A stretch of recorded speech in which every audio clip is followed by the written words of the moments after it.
Hello everyone and welcome back to the Unexplained Diaries. Here on this channel I share real-life encounters with beings from beyond the skies to help you unwind and drift off to sleep. Before we dive in, I would love to hear from you. Leave a comment and let me know where you're tuning in from.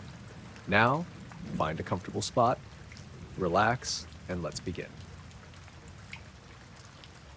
I started jogging just after 10 o'clock that July night when the streets were quiet and the heat of the day still clung to the pavement. My name's Marta Delgado, and I live in a suburban neighborhood north of Portland. That evening, the roadside thermometer in my car read 72 degrees Fahrenheit when I parked by the community trailhead, comfortable if a bit muggy.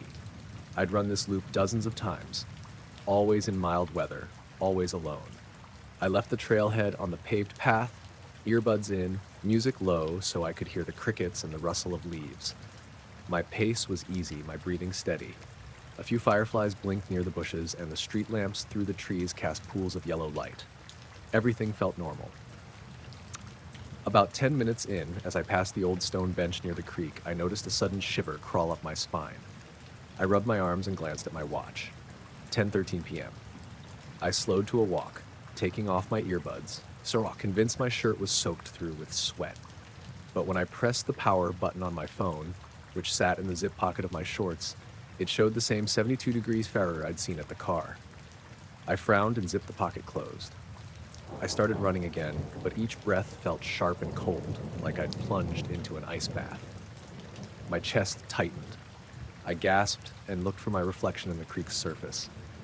My breath came out in little white puffs, floating before me like I'd stepped into winter. I stopped dead. I knew I should have been breathing warm, humid air. I could feel the dampness on my skin, the stickiness of moisture in my hair. I checked my phone's weather app. Still 72. The trail was empty, no one else around. The only other sound was the far-off hum of traffic on the highway. I shook my head and forced myself forward at a jog, telling myself it was nothing. Maybe my body was just cold from the breeze off the creek. The next stretch of trail veered under a tall stand of cedars. The lamp overhead flickered, and I heard something brush against leaves ahead, like a branch swaying, though there was no wind. I paused, peering into the dark tunnel of trees. No movement. I took a few more steps and felt the temperature drop even more. My breath steamed out in thick clouds. I was close enough to the branch now to touch it. The needles felt brittle, colder than any cedar I'd ever touched. I ran my fingers along the twig, then backed away as if burned. My shirt clung to me, warm from sweat, but everywhere exposed to the air felt cold, like someone had turned an enormous refrigerator on just for me. I picked up speed, running past the lamp and out the other side of the cedars. The path opened onto a small clearing with a picnic table and a trash can. When I passed under the lamp there, its light looked duller, warped, like I was seeing it through frosted glass. I shook my head again. My ears felt stuffy, like when you're at altitude. But I was barely above sea level. Then I heard it, a low hum, vibrating through the ground, through my feet. I slowed to a walk, scanning the clearing. There was nothing there but the table, the trash can, and the trail leading on. The hum rose, a steady note, and I realized my phone was buzzing in my pocket with a text from my sister. "Hey, call me when you can." I yanked it out, but the vibration felt weak, like the battery was dying, though it still read full charge. I looked around again. The hum stopped. The air warmed instantly, as if someone had flipped a switch. My breath vanished. I could feel sweat prickling my skin again. I stared at the spot where the table sat. Half the lamp's glow stretched across it at an odd angle, as if rewound. By the time I blinked, everything looked normal. The light bright and clear, the air heavy with humidity. I stood there, frozen, listening to the normal night sounds. Crickets, distant cars, leaves stirring in a gentle breeze. I forced a laugh, probably a draft through the trees, my mind playing tricks. I jogged on, checking my watch, 10:23 p.m., 10 minutes since that bench incident. I still had a little over a mile to go to finish the loop. The final stretch curved up a slight incline toward a row of darkened houses. The path was lit by ground-level lights woven between hedges, soft pools of light, nothing harsh. I passed the first house, footsteps crunching faintly on gravel in the driveway. I glanced over, nothing there. The next yard had a motion sensor light, which clicked on, but no person or animal stepped into view. Then behind me, I heard footsteps too. Slow, deliberate, just outside the edge of my vision. I stopped again, heart pounding. I spun around. Nothing but the hedges and the shadows they cast. I waited, straining to hear if someone was really there. The only sound was my own breathing, rough in my ears. I decided to jog home as fast as I could. As I reached the last bend, my car's headlights reflected off the asphalt, guiding me in. Relief washed over me. I slowed to a walk, unzipped my pocket, and checked my phone one more time. The weather app still read 72 degrees Fahrenheit. The text from my sister remained unread. I walked up to my car, the engine still warm. I unlocked the door with shaking fingers and sat inside. Doors locked, engine off. The car's interior lights glowed softly. I turned on the dome light and saw my breath again, small white clouds puffing out in front of me. I stared at the temperature display. It read 72 degrees Fahrenheit. I exhaled, and more mist curled in the light. I leaned back in my seat and closed my eyes for a moment, listening to my own steady pulse. Then I turned off the dome light. The small display faded, and my breath vanished instantly. The windows cleared. I opened the door and stepped into the real night, warm and humid, the air full of chirps and rustles. I locked the car, jogged back to the house, and climbed inside. I left my windows open for the rest of the night, listening to the normal sounds outside, breathing without seeing my breath. But every time I closed my eyes, I could feel that freezer-cold air on my skin and see my breath puff out in front of me like it had its own life.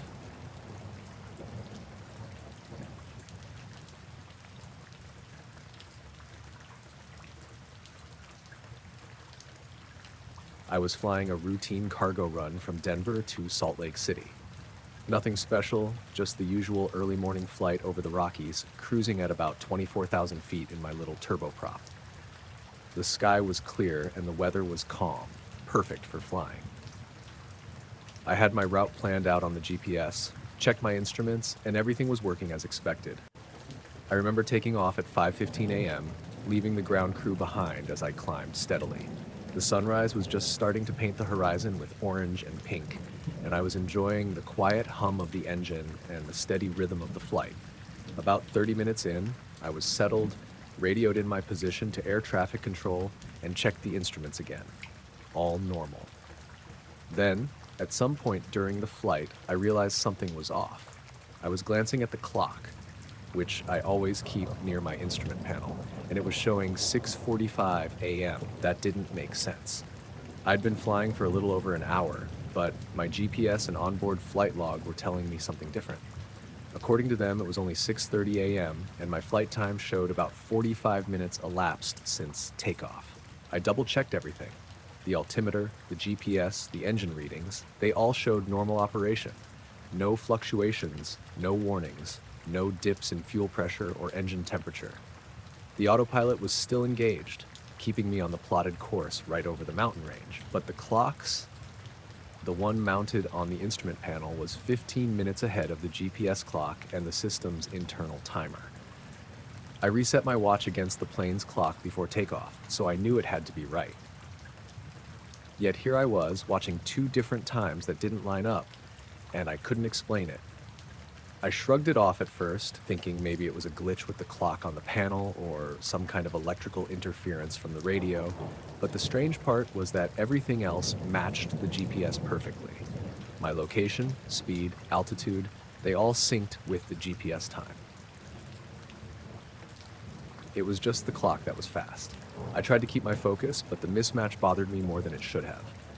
I was an experienced pilot, and I knew how critical timing was for flights, especially when you're crossing air traffic zones and keeping in touch with ATC. I radioed them to confirm my position, and they reported no traffic or issues in the area. When I checked the weather radar, everything was clear. No storms or turbulence. The plane was steady, and the engine was humming smoothly. I started running mental checks on my instruments. Nothing was malfunctioning. I even flipped the circuit breakers for the panel clock to reset it, but when I turned them back on, the clock was still 15 minutes ahead. I couldn't shake the feeling that something was wrong, but I had no way to fix it or confirm what exactly. Then I noticed something else. Looking out the window on my right side, the mountain peaks below had started to look different. They were shrouded in a thin mist. unusual for the time of year, and I saw a strange, diffuse light glowing faintly over one ridge. It was too early for fog at that altitude, and the light wasn't coming from the sun. It was soft, almost like a low, pulsing glow that didn't move, just hovered above the trees. I reached for the binoculars in the side compartment to get a better look, but before I could, the light vanished, like someone switched it off. The mist stayed for a moment, then it cleared as quickly as it had come.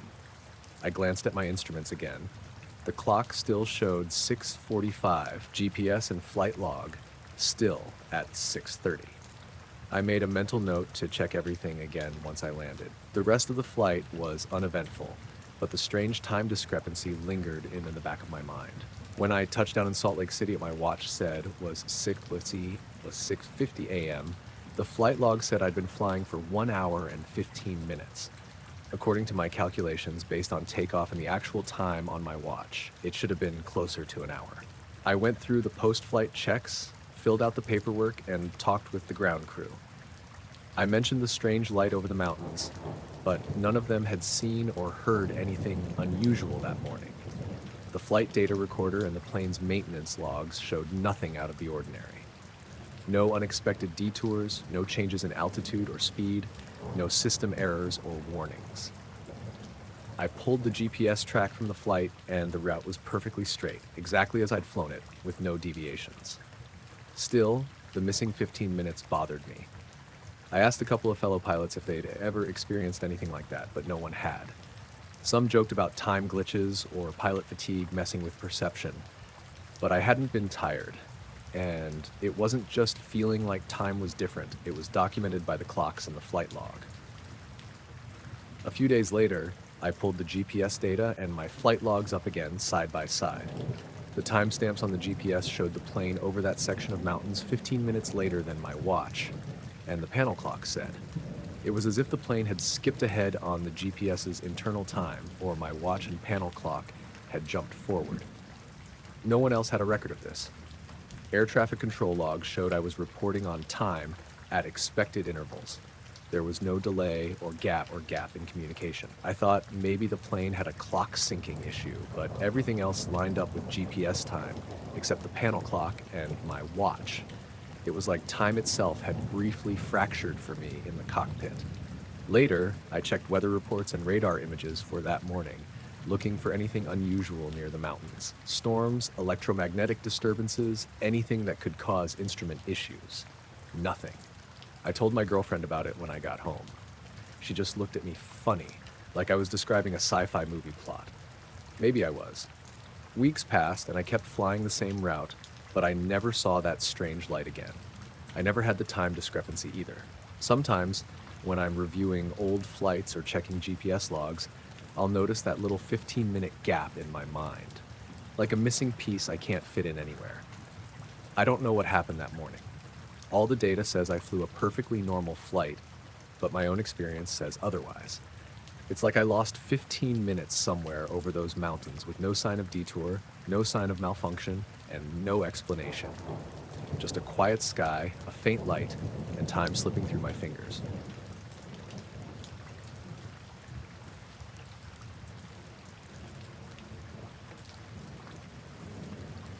I was working the graveyard shift at the gas station out by Route 57, just outside of Plainfield, Illinois.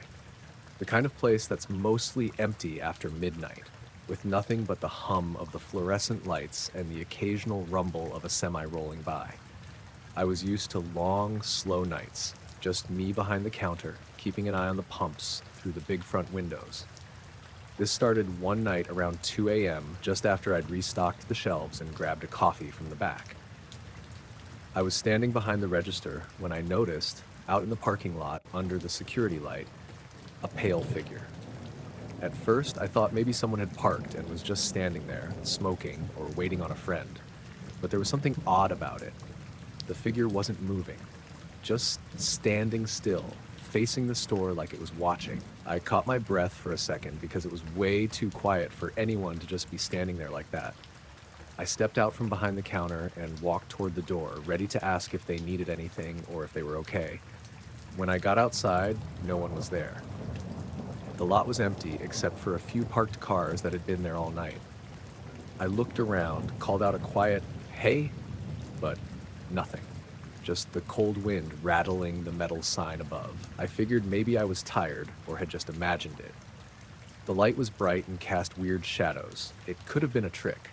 But the weird thing was, when I checked the security cameras inside, the figure never showed up on any of the feeds.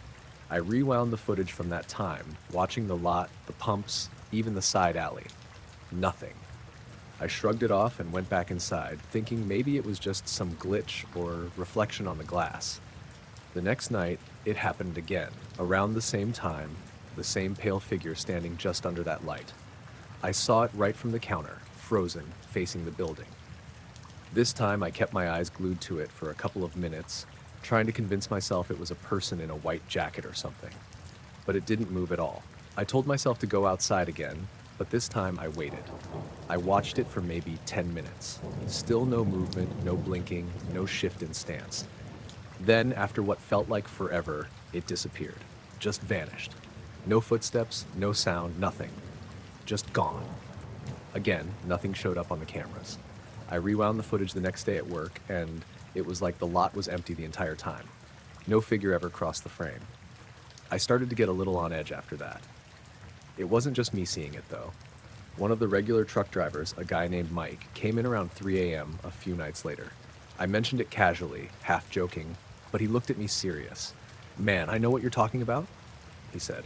"I've been pulling through this station for years. Sometimes, when I'm waiting for my break to end, I swear I see a ghost standing out there. Just standing, staring, then it's gone." I figured it was a local ghost story or something the drivers had picked up, but it didn't make me feel any better. In fact, it made me more nervous. A few nights after that, I stayed outside longer after my shift ended. I didn't want to leave until I was sure I wasn't going to see that thing again. The security light was buzzing faintly overhead, the night air cold and still. Then I caught it again, the pale figure standing under the light. This time I noticed something else.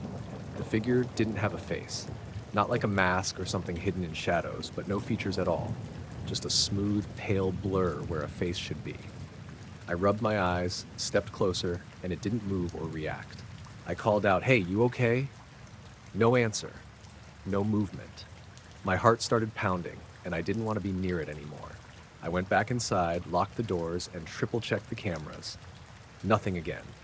After that night, the figure started appearing at slightly different times, not always exactly 2 a.m., sometimes a bit earlier, sometimes a bit later, but always under that same security light. One night, the power flickered while the figure was there. The light went out for maybe 2 seconds, then came back on. When it did, the figure was gone. I scanned the lot with a flashlight. Nothing. No footprints, no car, no sign anyone had been there. The strangest part was that none of the other security cameras, like the ones at the pump islands or on the building sides, ever caught it. Just that one spot under the big light, visible only from inside the store. I started keeping a journal at work, jotting down the times the figure appeared, the weather conditions, what I was doing. Nothing consistent came up. Sometimes it was cold and clear, other times rainy or foggy. One morning, after a long night of watching and no sign of the figure, I stepped out to check the lot. The air smelled different, like ozone or something electric. The ground near the light had a patch where the grass was flattened, but no tire tracks or footprints led there. I felt like I was being watched then, like there was a presence just outside my field of vision. I spun around quickly, but there was no one, just the empty lot and the road stretching into the dark. A week later, I finally told my boss I wanted to change shifts. I needed days off to clear my head. The figure was still showing up every now and then, and it made it hard to focus. She didn't say much, just nodded and told me to take some time. I left the gas station that night, feeling like something was still following me as I drove down the empty highway. I checked the rearview mirror a dozen times, but nothing. Now, when I drive past that gas station on my way home, sometimes I glance up at the security light. Every once in a while, I think I see a flicker in the corner of my eye.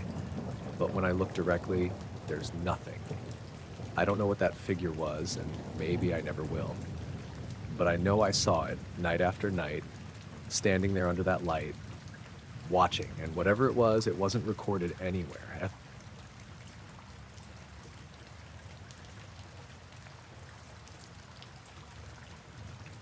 I was driving home late one Sunday night in late July. I just finished a shift at the diner where I work in a small town in western Illinois.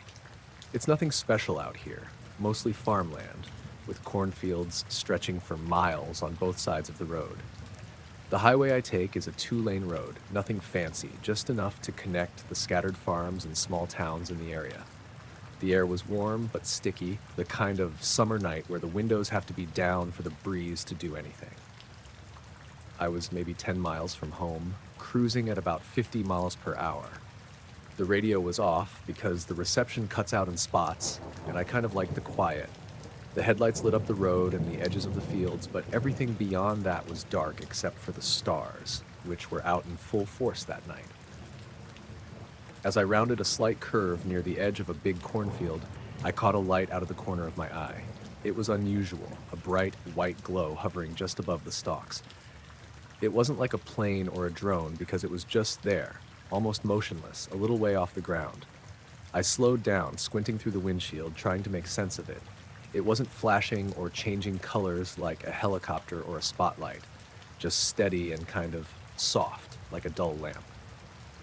I thought maybe someone was out there with a flashlight or some kind of lantern, maybe a farmer working late or a kid messing around, but it was too steady and smooth for that. I glanced to my left, then pulled the wheel just a little to the right and stopped on the gravel shoulder. I killed the engine and stepped out. The air felt thick, humid, and the crickets were loud, louder than usual. I wasn't scared yet, mostly curious. I watched the light for a few minutes. It stayed in the same place, hovering maybe 5 or 6 feet off the ground. It wasn't bright enough to flood the whole field, but it made the nearby corn stalks look ghostly white. The closer stalks shimmered in the glow, but I didn't see any shadow or movement from a person or machine. I pulled my phone out to take a picture, but the screen stayed black. I tried again and again. The battery was almost full, but the camera refused to work. I even rebooted the phone, but the camera still wouldn't turn on. I figured maybe the humidity was messing with it or some weird glitch. I put the phone away and just stared. After about 5 minutes, I thought maybe I should get back on the road. I walked back to the truck, feeling that odd silence in my ears, like the usual nighttime noises had dulled somehow. I slid into the driver's seat, started the engine, and looked back at the cornfield one last time. The light was still there, unmoving. I turned the truck around, deciding to go back the way I came, just to get a better look from a different angle. I pulled out onto the road and started driving slowly. I was half expecting the light to disappear, or at least move. But it didn't. I kept watching it out the passenger window, trying not to stare too hard. After maybe a mile, the road started to feel strange. The asphalt seemed slick, even though it hadn't rained. The headlights caught something in the distance, something that looked like water reflecting them back. My heart sped up a bit. I pulled over again and got out to check. The field, the same one where the light hovered, was flooded. Not just a little wet spot, but the entire corner near the road was covered with water, dark and still. It was weird because there hadn't been any storms for days, and I knew the ground wasn't low enough to flood like that without heavy rain. Even stranger was the road behind me. The stretch I had just driven on was gone. The gravel shoulder I'd pulled onto earlier was still there, but the road itself disappeared under the water, like it had been washed away or sunk. The edges were ragged, like someone had scraped the pavement out with a big machine. I stood there, blinking, trying to figure it out.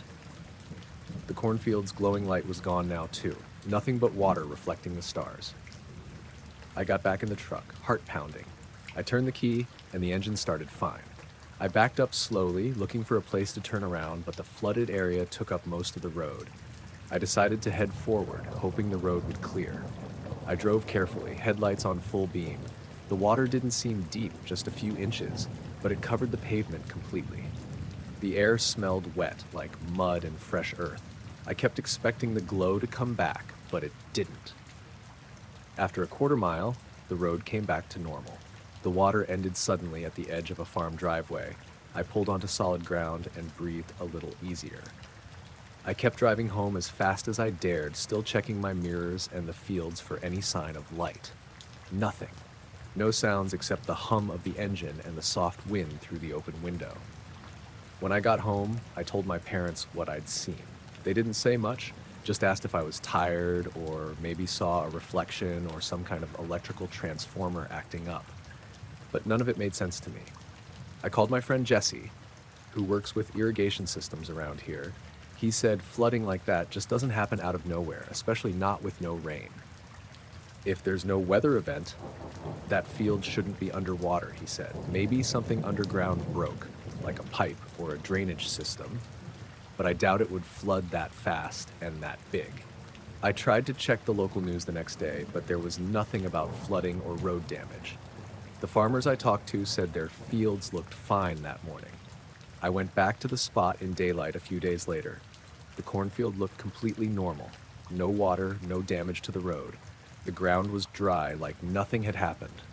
No footprints, no tire marks, no signs of disturbance. I took out my phone to see if any of the photos or videos I'd taken the night before had saved, but I only had the usual shots from the diner shift. Nothing from the truck or outside. The whole thing felt like some kind of trick, but I know what I saw. That light, the sudden flood, the missing road, it was real. I kept going back to that stretch of highway for a few weeks, hoping to catch a glimpse of the light again, or see something to explain it. Nothing ever showed up again. Sometimes I wonder if it was just a weird natural event, something nobody else noticed because they weren't there. Other times, it feels like I was in the middle of something that doesn't fit any normal explanation. But in the end, I just have that memory of the light over the cornfield and a road that vanished beneath the water, 5 minutes after I looked away.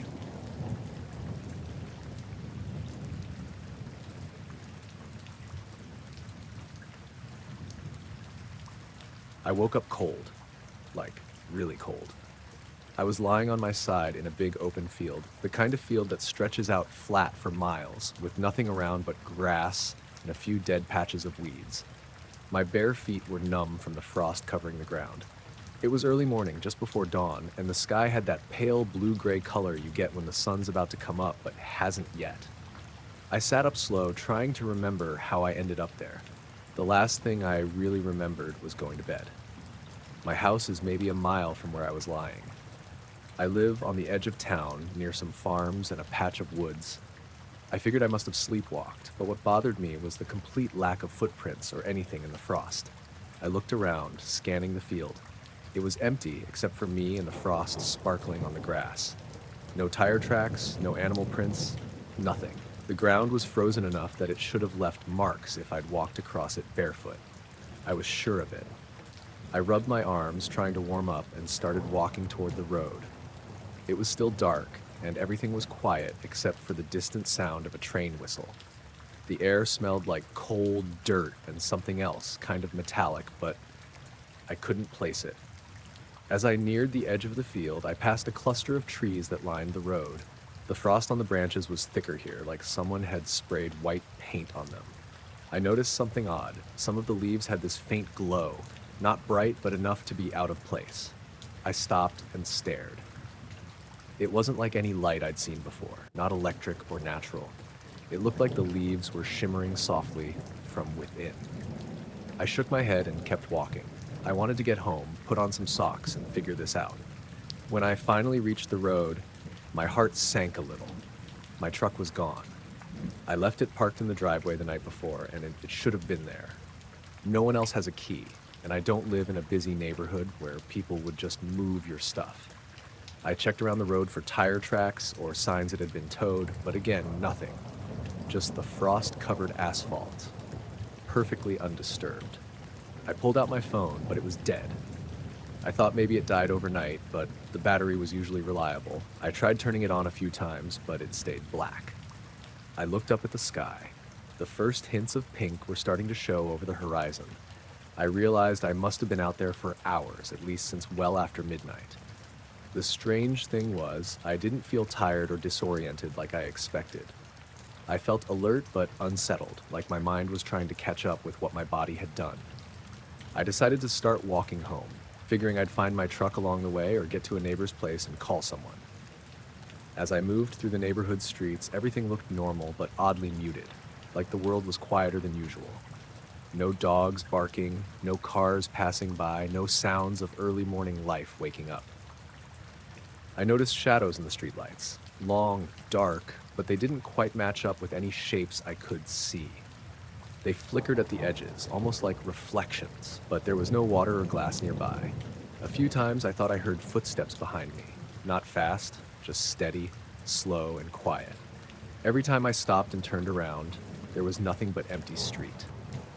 After maybe 20 minutes, I finally saw my truck. It was parked a few blocks away from my house, right where I'd left it. I sighed with relief and walked over, but then froze. The windows were fogged up, but there were no footprints leading to the driver's side door. Normally, there'd be prints from me and my dog's paws when I went for a late night walk, but nothing. I reached out and touched the door handle. It was cold, colder than I expected for a summer morning. I unlocked the truck and got inside. The inside was dry and smelled normal, like my usual mix of coffee and leather seats. I tried my phone again. This time it turned on, but every app was acting glitchy. Icons wouldn't open, the screen flickered, and the battery level dropped suddenly from 80% to 15%. I sat in the truck for a while, trying to piece everything together.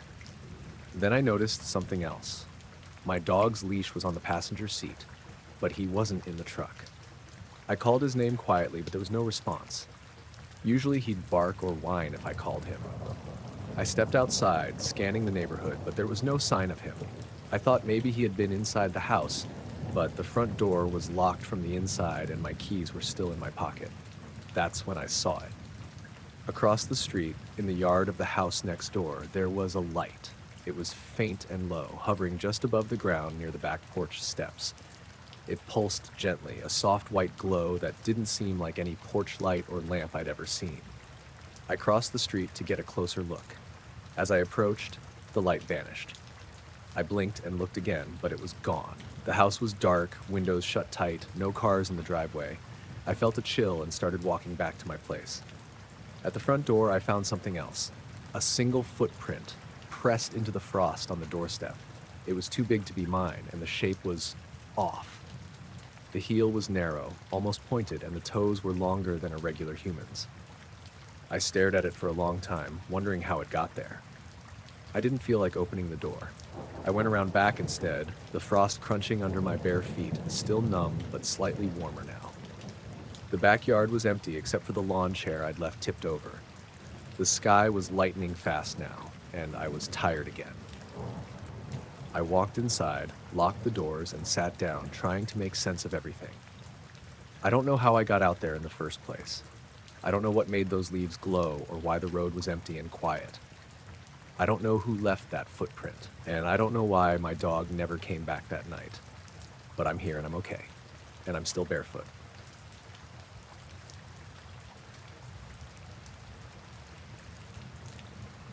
I was 16, living in a small town out in Central Oregon, where the sky at night is so dark it almost hurts your eyes. My dad got me a decent camera for my birthday, and I got into long exposure photography. I wanted to capture stars, the Milky Way, whatever was up there. It felt like the best way to chase something quiet and big, something I couldn't touch but could still see. One Friday night in early September, I set up my tripod in the backyard. It was cool, maybe low 40s, but dry. The moon was just a sliver, barely bright enough to wash out any stars. I knew it was a good night for shooting. I had a few batteries, extra SD cards, and my hoodie zipped up tight because the wind picked up now and then. I aimed the camera toward the north, where the sky was clearest. I'd done long exposure shots before, usually 30 seconds, sometimes a minute, to get the star trails. This time I was trying a new setting, 3 minutes per shot. I was trying to capture more detail, longer trails, and maybe catch some of that faint light pollution from the town in the distance. I set the timer and sat back on the grass, looking up. The stars were so bright and sharp, it felt like I could reach out and grab one. I was thinking about how small we all are, just blinking dots on a blue ball spinning in space. I was feeling peaceful. After the first shot finished, I checked the image on the camera's screen. The star trails were perfect, a smooth arc, and everything looked normal. I clicked for a second shot. The camera counted down and snapped again, then a third. I took 5 shots in total. After the last one, I packed the camera back into my backpack and went inside to look at them on my laptop. At first glance, the photos looked exactly like I expected, stars moving in smooth curves across black. Then, I noticed the 4th shot was weird. In the middle of the frame, cutting through the star trails, was a bright, straight beam of light.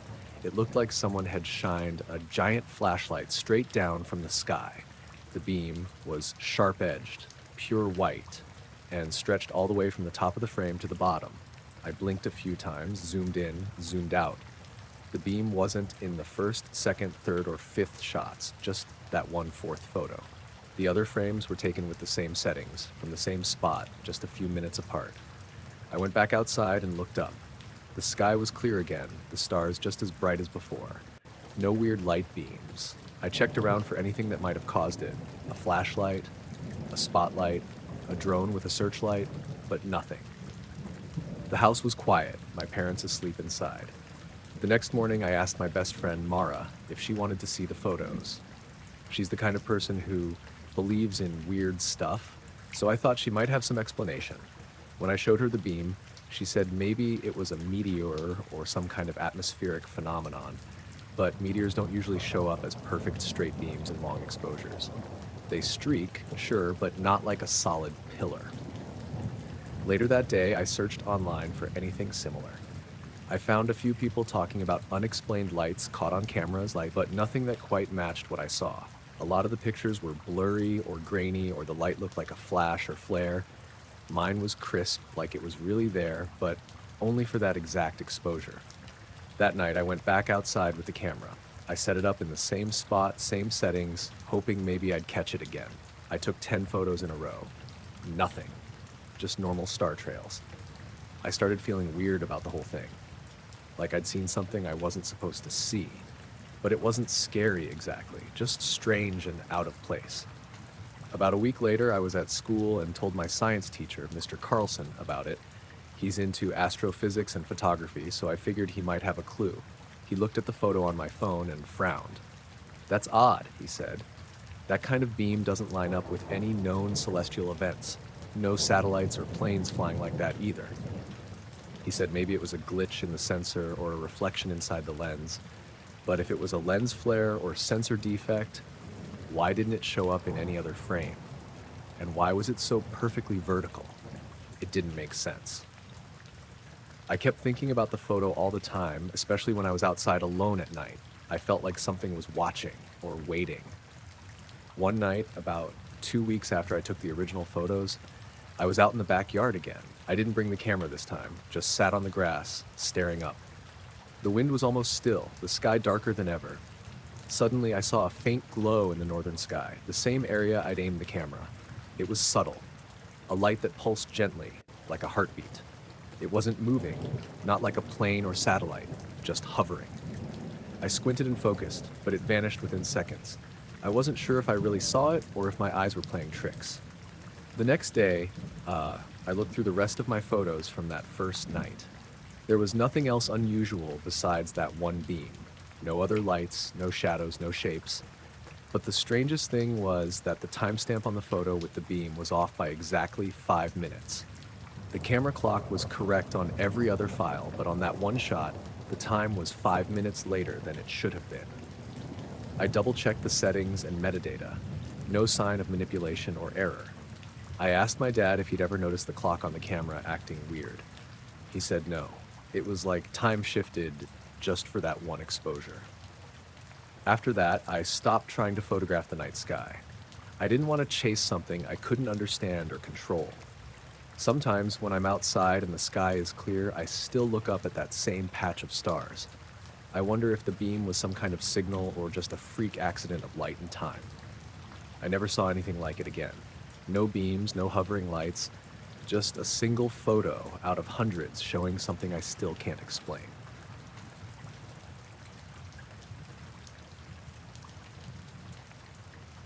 It happened about 2 months ago. I run every morning before work. usually around 5:30 a.m., before the sun comes up. My route takes me through a stretch of woods near my neighborhood, just a paved trail through the trees that eventually loops around a lake and brings me back to the main road. That morning, the air was cool but humid, like it had rained somewhere nearby overnight. My shirt clung to my back halfway through mile 2. I had my usual setup, earbuds in, smartwatch tracking everything: heart rate, distance, pace. I remember the time clearly because I always glanced down around the 2-mile mark. It was 5:52 a.m., pace looked normal. Heart rate said 1 for 43. Then I noticed something weird. The next time I looked, only a few minutes later, the heart rate was gone. Blank. Just a little dash where the number should have been. I thought the watch had slipped or lost skin contact, which happens sometimes with sweat. I adjusted it tighter, wiped my wrist with my shirt, kept running, but it didn't come back. The GPS still tracked my distance and pace. I was still moving, still alive, obviously, but no heart rate. It stayed blank for the rest of the loop, maybe a mile and a half, then suddenly popped back on as I hit the sidewalk back near the streetlights. I remember it vividly because it jumped from nothing to 148, like a light switch. It bugged me enough that I pulled my phone out and checked the app right there on the sidewalk. The data looked normal except for this one flat line. A 7-minute stretch where the heart rate just vanished. No drop, no spike, just a gap. But the GPS showed I was still running the whole time. That would have been the end of it if it hadn't been for the next morning. Same routine, same route. I felt a little uneasy when I hit the wooded part, but I chalked it up to my brain just being stuck on yesterday's glitch. Still, I kept glancing at my watch, checking the heart rate every few minutes. It stayed normal until I reached the same stretch of trail, right where the trees get thicker and there's that short wooden bridge over the drainage creek. No heart rate again. It dropped out the second I crossed that bridge. I stopped running and just stood there trying to troubleshoot. Took the watch off, cleaned the sensor with the corner of my shirt, put it back on. Nothing. GPS still worked, step count ticking up. Just no heart rate. The area was completely quiet. Not just no people, no wind, no rustling leaves, no birds. It was like someone had hit pause on everything. I started walking instead of running. Figured maybe if I cooled off, the sensor would kick back in. I made it maybe 50 yards before I heard it. This sharp, high-pitched ping, like metal cooling down. Not from my watch. From the woods to my right, I turned, but there was nothing, just trees. But the sound had been close, 10 feet at most. Like something small had tapped against metal and then stopped. I walked faster. Just before the trail curves back toward the lake, I felt something shift in the air. I can't describe it better than that. It wasn't wind. It felt like walking into a different pressure almost. Like how the air feels before a storm, but there was no thunder, no clouds. My skin prickled like static. I looked down, still no heart rate. I sprinted the rest of the way to the road, and right as I cleared the tree line, right as the trail opened up and I saw the sidewalk, the heart rate jumped back online. 156. I remember the number because it felt too high for how I was feeling. My breathing wasn't heavy, my legs weren't burning, it didn't match. Back home, I pulled up the app again. Same deal. GPS showed continuous movement. 7 minutes and 13 seconds of heart rate data missing.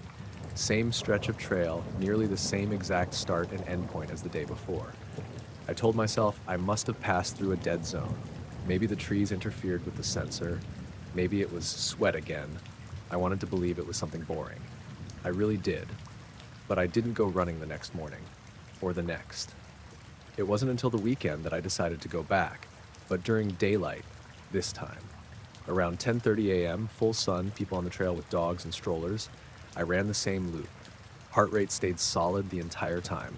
That made me feel a little better. So the next morning, Monday, I went again at my usual time. Still dark, but now I had a tiny flashlight clipped to my shirt, just in case. And this time, something else happened. As soon as I got to the wooden bridge, the heart rate dropped out again. Not a slow fade, just gone. I stopped right there, and breathing slow, flashlight pointed down the path. The beam bounced a little with my pulse, but the forest around me stayed still.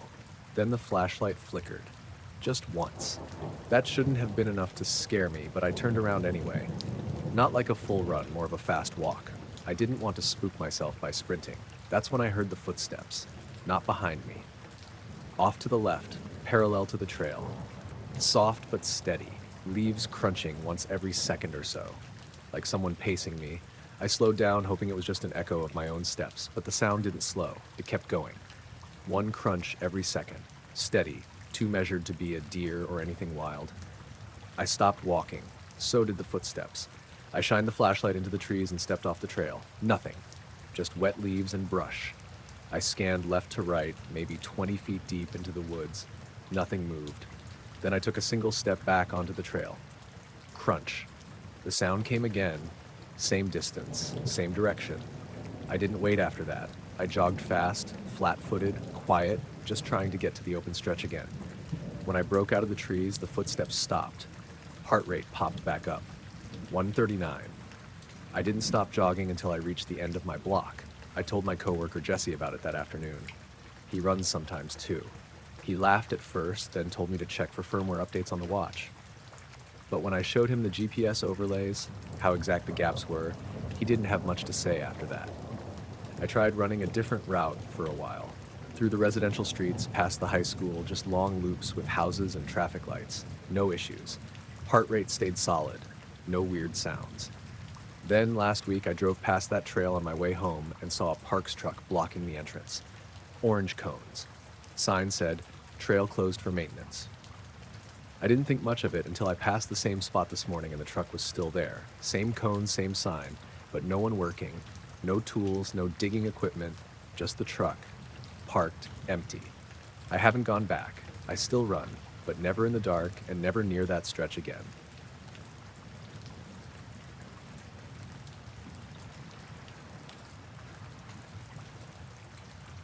We were up at Broken Bow Lake in southeastern Oklahoma. Early June, not too hot yet, and the nights were still cool enough for a hoodie. There were 4 of us, me, Evan, George, and Tully.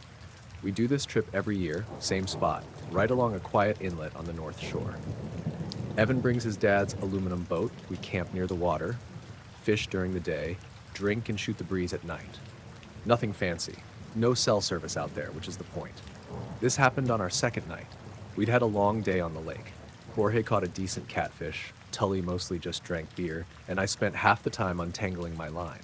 Pretty normal. We grilled dinner, told the same old stories, and passed around Evan's bottle of Old Forester once the sun went down. By 10, the fire was dying low and we were just kind of staring at the lake. The moon was bright, maybe 3/4 full, and it was reflecting off the water clear as glass. No clouds, barely any breeze. You could hear frogs and the occasional splash of something out in the deeper water. Peaceful. Then the moon flickered. It was just for a split second, like a light bulb hiccuping. One blink, and it was back. Not behind clouds, there weren't any. The reflection on the water blinked too, perfectly synced, like someone had flipped a switch and flipped it back. And the sound cut out with it. Just gone. Then everything resumed like nothing happened. We all went quiet. I looked around to see if anyone else had noticed.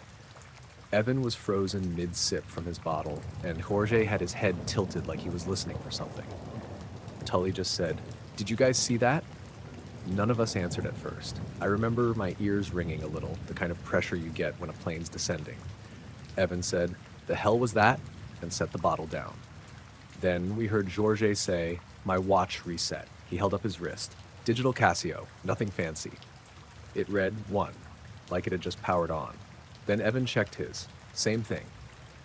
Tully had a cheap analog one and said the second hand was ticking like normal but stuck at 12. I pulled my phone out of my backpack. It was off, not just asleep, fully powered down. When I held the button, the boot screen flashed for a second, then went dark again. We didn't talk for a while, just sat there staring at the moon. It looked normal again. Steady, bright. Too bright, honestly. Whiter than usual. Tully stood up and said he needed to piss, wandered off toward the trees. The rest of us stayed near the fire, which was mostly coals by then. I remember not wanting to look away from the lake. Something about it felt wrong, like it wasn't quite reflecting the way it had earlier. The ripple patterns were too slow, almost fake. A minute later, Tully called out, not shouting, not panicked, just loud enough to get our attention. "Hey, y'all hearing this?" he said. Evan stood up, then Jorge. I got up last. We walked toward the trees, but Tully met us halfway. He looked weird, like he'd just woken up from a nap, pale, kind of out of breath. "What'd you hear?" Evan asked. Tully said, "I don't know. Not voices, just sound, but not from the woods, from up." We all looked up, and the moon was still there, nothing else, no planes, no blinking lights, but I could hear it too now, faint, way up high. A low tone, like when a TV's on mute. Just enough to notice if you were paying attention. It didn't come from a direction. It was just there, like the air was humming. We stood like that for a while, all four of us. Not talking, not moving. Listening to this pressure that didn't seem to get louder or fade away, didn't even feel threatening. It just was. Jorge was the first one to move. He walked down to the lake and shined his flashlight across it. I followed him, and Evan came too. Tully stayed back, leaning on a tree like he was dizzy. When the beam swept across the water, I noticed something that stopped me cold. There were no insects, no moths fluttering into the light, no mosquitoes, not even a single dragonfly. That whole area is usually crawling with bugs, especially near the shore. But it was just the beam on water, no movement. Then Evan dropped the flashlight. He didn't mean to. His hand just opened. The light hit the dirt and pointed straight up. I saw his face, mouth open, staring at the sky. We all looked. The moon was still there, but something was passing in front of it. Not a shape, exactly. More like a shadow that bent the light wrong. You couldn't see the edges of it. You just knew something was between you and the moon because the sky went dark in one spot, darker than the rest, and the stars around it vanished. Not all at once, one by one. It moved slowly, not drifting like a cloud, more like gliding. Clean. Silent. Whatever it was, it didn't make wind. The trees didn't sway. The lake didn't ripple. It just passed overhead, blotting out stars, and that weird hum seemed to swell a little. Not louder, just thicker. Harder to ignore. We backed up toward camp without saying anything. Jorge picked up the flashlight and turned it off. Didn't want to attract attention, I guess. We sat around the fire pit again, but no one added wood. Just sat in the dark, listening to nothing. Eventually the hum faded. Not all at once. Just thinned out over time like a headache easing up. I checked my phone again. This time it turned on, but the clock was wrong. It said 12:01 a.m., even though by then the moon had moved higher and it had to be at least 3:30. No signal, no GPS lock. Just a blinking time I knew wasn't right. Tully said he wanted to leave. Evan talked him out of it, said there was no point hiking out in the dark, but I could tell he didn't want to stay either. No one did. We didn't sleep. Just sat around until sunrise, packed up and left without saying much. Jorge didn't even bother rolling his tent. Just stuffed it in his pack and hauled it out crumpled. At the parking lot, we tried syncing our watches. Mine was still dead, but Jorge's had started running again from long, and Tully's was back to normal time, like nothing happened. Evan's wouldn't respond at all. We all went back to our lives after that. No one brought it up again except Tully, once, a couple weeks later. He said he'd been having these dreams about the moon. Not nightmares, just dreams where it was bigger than it should be. Too close. I haven't been back to Broken Bow since.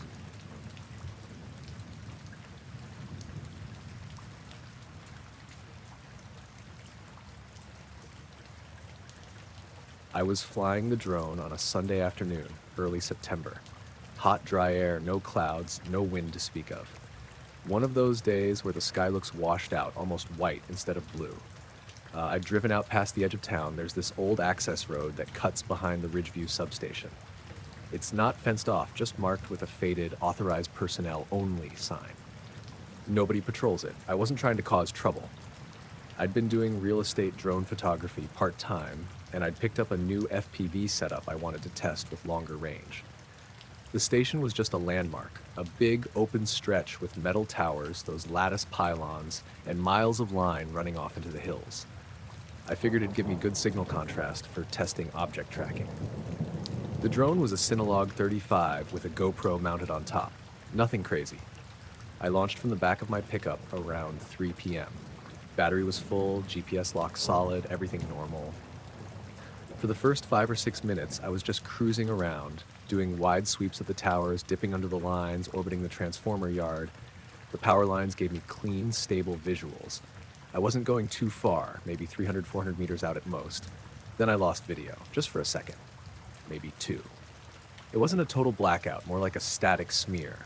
The feed stuttered, froze, turned black. No sound. I thought it was a signal drop, maybe interference from the substation's EMF. But I still had telemetry. The flight controller didn't lose GPS. My receiver didn't give a failsafe warning. I had signal strength, battery voltage, satellite lock. Everything looked fine. And then it snapped back, like nothing happened. I hovered for a bit, checked my control latency, still normal. I brought the drone back, swapped batteries, flew again. No further issues. I packed up after the second flight and didn't think much about it until that night. I pulled the footage to edit and scrub through some frames.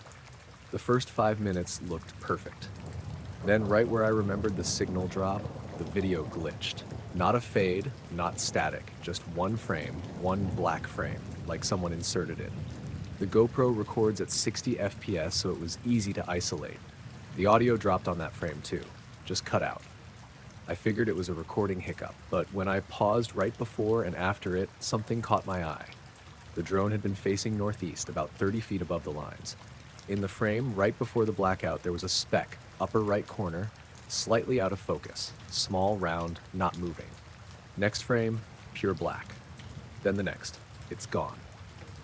I zoomed in on the frame before the black one and boosted the exposure. The speck wasn't a bird. It had a shape, rounded on the sides, almost hexagonal underneath, and reflective, like metal.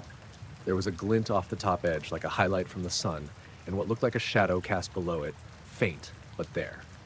I scrubbed forward and back dozens of times. The object didn't appear in any other frame, not before, not after. I thought maybe it was a drone. But I fly enough to know the silhouette of every common model, and this didn't match anything. No prop arms, no LEDs, no movement blur, just still. I kept thinking it might have been lens flare, but the position didn't track with the sun angle, and lens flare doesn't disappear on a single frame. I checked the GPS metadata. The drone was hovering 327 meters from my launch point, 10 meters above the tallest transmission line. Wind was dead calm. The blackout frame was at exactly 4:08 into the video. I didn't sleep well that night. Not because I thought it was something big, just because it didn't make sense. I've had battery brownouts, GPS drops, video freezes, but not like that. Not one perfectly clean black frame. The next morning I went back out there. Same weather, same time. I launched and flew the exact same route, hovering at the same coordinates. No glitches, no signal loss. The GoPro footage was solid all the way through. No strange objects, just blue sky and metal lattice. That's when I realized I didn't see anything with my own eyes the first time, just the footage. And whatever it was, it didn't appear before or after that exact 2-second glitch. I went home and pulled the SD card again. Rewatched the footage, that black frame, I exported it as a still. When I boosted the exposure in Photoshop, something showed up. Not details, just contrast. Like there was something on that frame, but it was nearly all black. A blur of dark gray in the lower third, like the curve of a sphere or dome. Smooth. No edges. I showed it to a guy I know, Tommy. He does AV forensic work. I didn't tell him anything at first, just said, "Can you clean this up?" He called me that night. First thing he said was, "Why is one frame pitch black with no transition?" I told him I didn't know. He said he checked the file header and the data rate didn't dip. The encoder didn't drop any frames. There was no timestamp jump. He said it wasn't corruption. He also said something else. The black frame was longer than the others. Not by much. Maybe 2 or 3 milliseconds. But that's not supposed to happen. GoPros record at fixed intervals. You don't get a longer frame unless the camera paused. I asked if it could have been electromagnetic interference. He just said, "That'd fry it or crash it. It wouldn't give you a single clean black frame." After that, I stopped flying near that substation. I didn't talk about it much. My girlfriend thought I was messing with the footage to scare her. My dad said it was probably a weather balloon. Tommy kept the still frame. He offered to send it to someone he knew at a university lab, but I said no. About a month later, I drove past the same spot. It was dusk. The air had that weird orange haze, like wildfire smoke. The access road was closed, new sign, chain across it. I rolled the window down and stopped for a second. There was a faint hum coming off the towers. Not buzzing like electricity, a low tone. Barely there. You wouldn't notice it unless you were listening for it. I didn't stay long. Just sat there with the truck idling, staring up at the lines, waiting for something to move. Nothing did. But that sound, it wasn't in my head.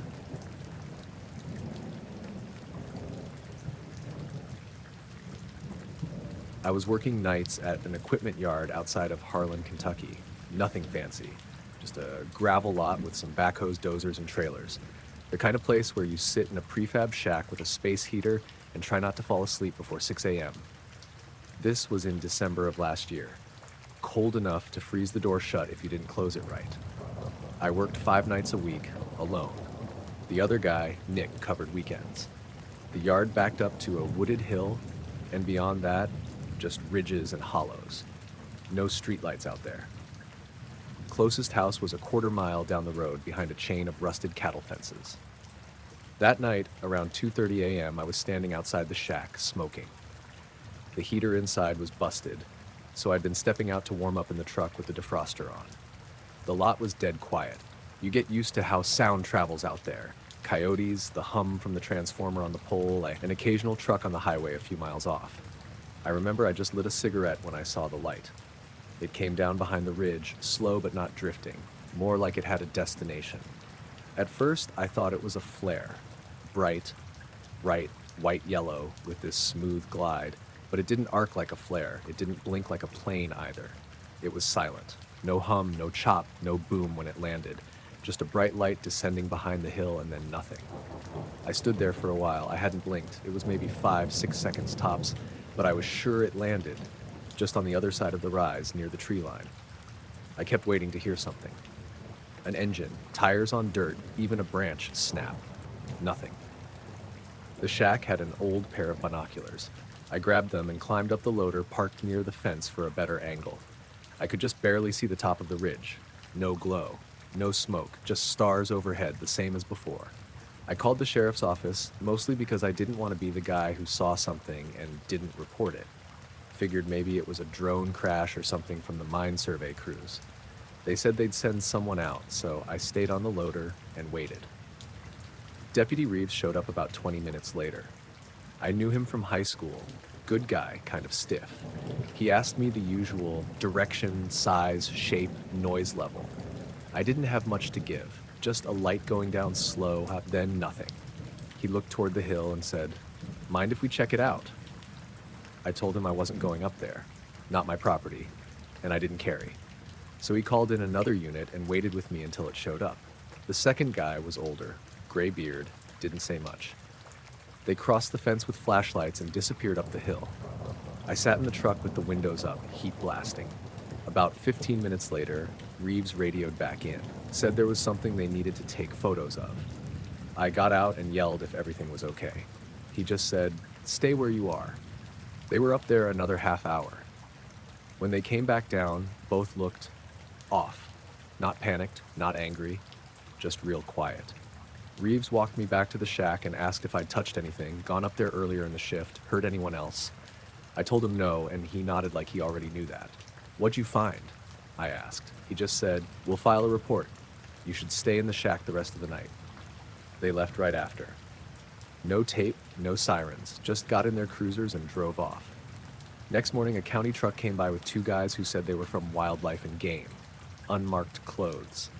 They asked if I'd seen anything strange. Dead animals, weird smells.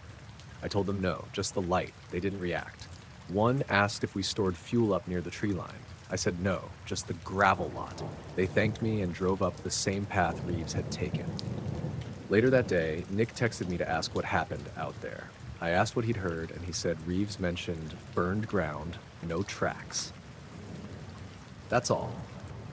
So the next night, I parked closer to the hill, right near the loader. I brought a flashlight, binoculars, even a thermos of coffee in case I wanted to hike up. But I didn't go right away.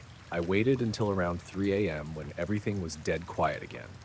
Then I climbed the hill. It wasn't steep, but the brush was thick.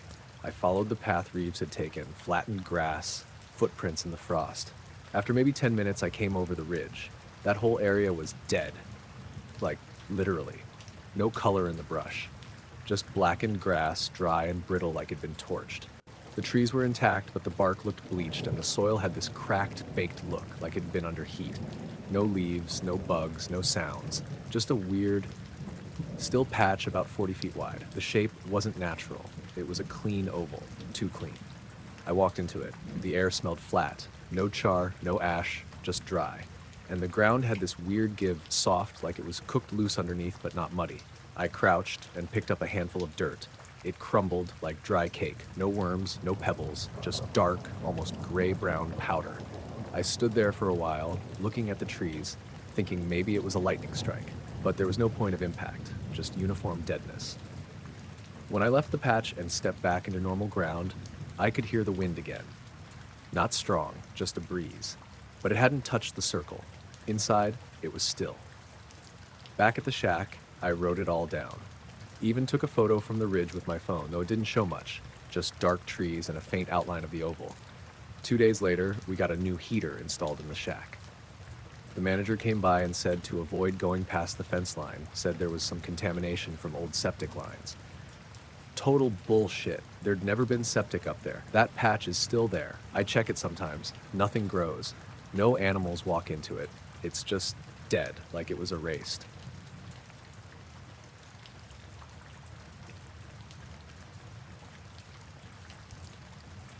It showed up in late May 2016. We just had a week of on and off rain. Nothing crazy, just that good spring kind that soaks in slow and makes everything pop. My fields had never looked better.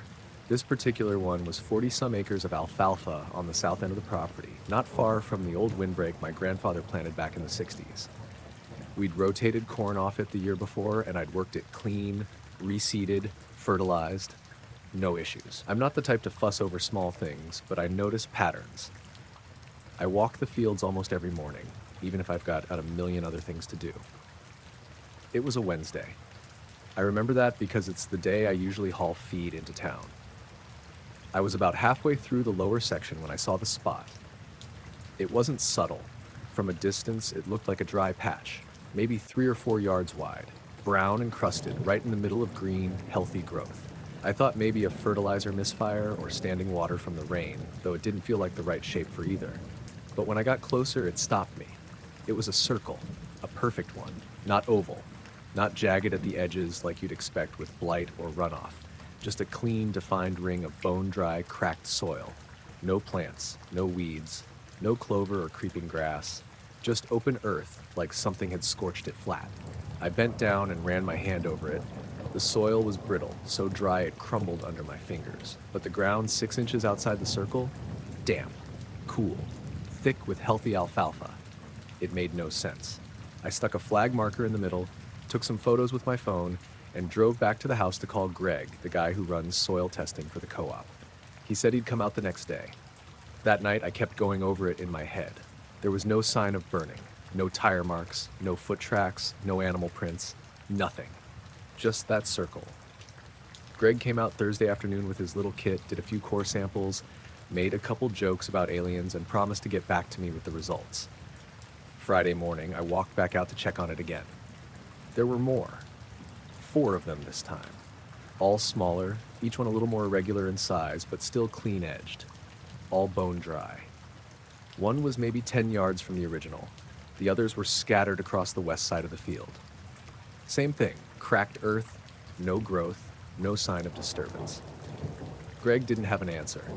His test results came back Monday. Low nitrogen, sure, but nothing that explained why those spots were that dry when everything around them was wet. He asked if I'd had equipment issues. I hadn't. Asked if I'd used any herbicide lately. I hadn't. Over the next 2 weeks, the patches stopped spreading, but they didn't change. No signs of recovery. I tried reseeding. Nothing took. I tried watering them directly, just those patches. The water soaked in too fast. No pooling, no runoff. It was like the ground swallowed it. By midsummer, I'd stopped thinking about them constantly, but they never went away. Nothing grew in them, not even thistle. It got weirder the more seasons passed. Every year I rotated crops, sprayed, tilled, composted. The rest of the field stayed healthy. But those patches stayed dead.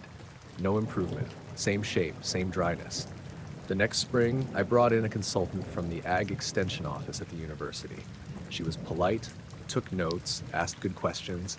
She tested pH, checked for contaminants, even asked about aircraft spraying. But she looked baffled when I told her no one flies over this property anymore. I watched her kick at the edge of one circle with the toe of her boot like she didn't believe it was real. She called weeks later to say the samples came back sterile, not poisoned, not contaminated, just sterile. Over time, some of the smaller patches faded a little. You could till them under and maybe forget they were there. But the big one, the first one I saw, never changed. 7 years later, it's still sitting out there, still cracked and bare. I started calling it the pit, even though it's flat. The name just stuck. Some evenings I'll walk out there with my dog, Charlie. He's a good old mutt, usually up for anything, but he won't step into that circle. Not ever. He'll follow me across the whole field, no leash, no hesitation, but if I head toward the pit, he slows down, stops about 5 feet from the edge, and whines. Doesn't bark, just lowers his head like he's waiting for me to change my mind. And I usually do. Once, I stood in the center of it. I don't know why. I just wanted to feel what it felt like. The rest of the field was quiet. Late spring again, just before dusk, light breeze in the grass, but in the pit, it was still. No wind, no bugs, no sound at all, really. I swear it felt warmer by a few degrees, like the sun was holding onto that spot harder than the rest. That night, I had the worst headache I've ever had in my life. Started just after sundown, lasted until nearly morning. Could have been unrelated, sure, but I haven't stood in the pit since. A couple years ago, I tried covering it. I dumped a full load of topsoil, composted manure, the works, mixed it deep with a tiller, replanted that whole section. For a few weeks, it looked promising. Green shoots came up, filled the space, then they withered, didn't rot, didn't turn yellow. They just dried out, like the ground had sucked the life out of them. By mid-July, the pit was back. Same shape, same size. Last fall, after harvest, I got curious again and borrowed a metal detector from my neighbor Wyatt. Just wanted to see if there was anything under there. Buried fence post, pipe, junk, something. I passed it over the pit slow, crisscrossed it. No beeps, not even a faint chirp. Outside the circle, it picked up all kinds of stuff. Old nails, bolts, bits of scrap from who knows when. Inside the circle, nothing. I stopped mentioning it to people a while back. It's not that I think anyone would call me crazy, it's just, what am I supposed to say? There's a dead zone in my field that won't go away, and I can't explain it. Most folks shrug it off or make the same tired joke about crop circles, but there was no crop circle. No markings, no flattened grain or burned edges, just a dry, dead hole in the middle of healthy growth, and it's still there.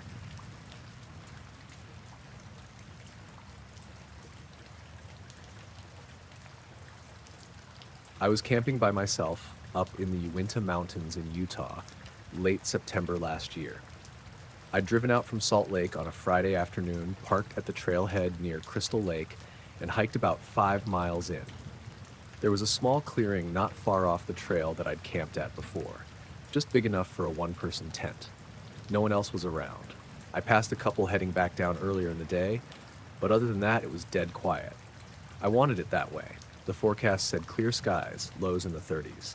I packed light, tent, sleeping bag, food, water filter, the usual. I brought a small solar charger, my phone, a headlamp, and a GPS.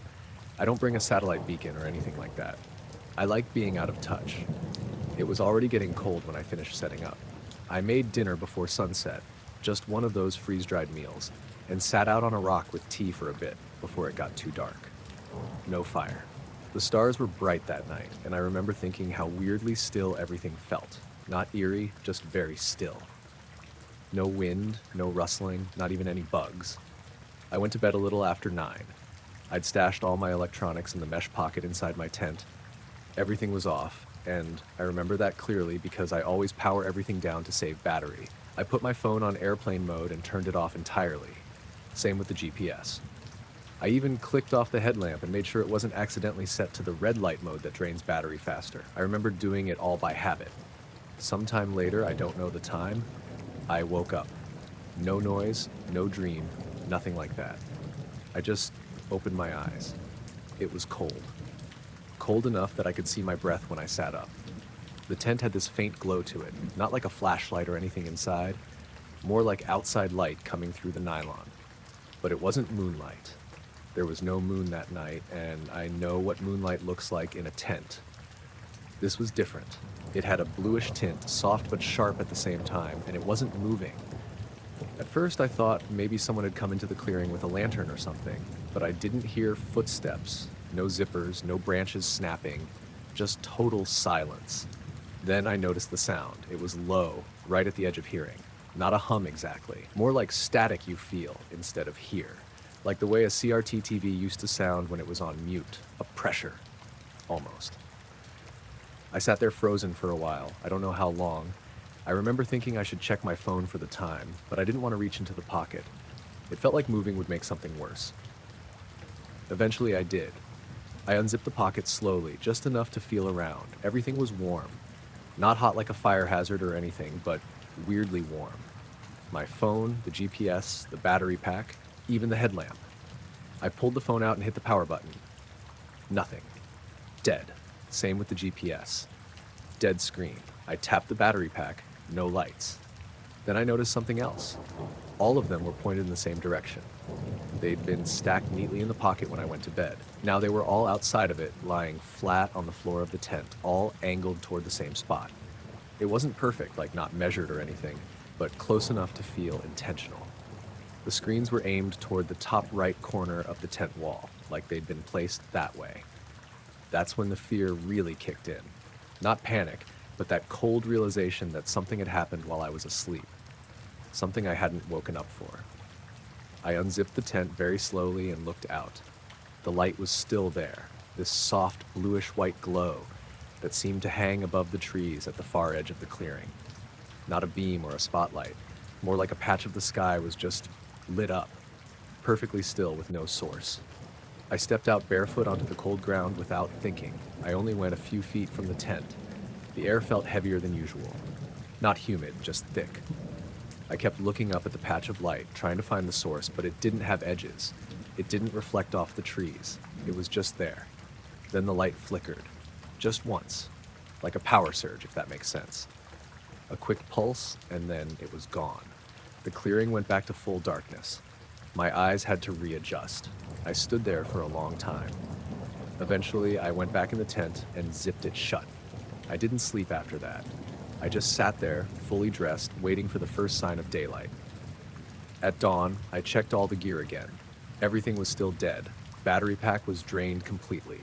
Phone wouldn't respond to any button, even after I plugged it into the solar charger. The GPS flashed a red error light once and then stopped. I packed up fast and headed back to the trailhead without eating. I didn't feel safe eating, didn't feel hungry anyway. I remember glancing back once, maybe a mile from the site, and thinking I saw something shiny on the ground where the tent had been, like metal catching the sun. But I didn't go check. I couldn't make myself do it. When I got back to my car, I plugged the phone into the charger there. It powered up like nothing had happened. Battery read 0, but everything else worked fine. No new photos, no app glitches, nothing in the logs. The GPS worked too once I replaced the batteries. They were completely drained but hadn't leaked. That night, back in my apartment, I checked the compass app on my phone. I was curious. The direction all the devices had been pointed toward in the tent?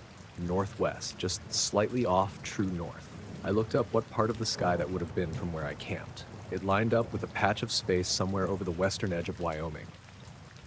No stars I recognized. No satellites scheduled to pass over that night. I even checked flight paths. Nothing was flying over that area around that time. I don't know what I was hoping to find. I haven't camped alone since.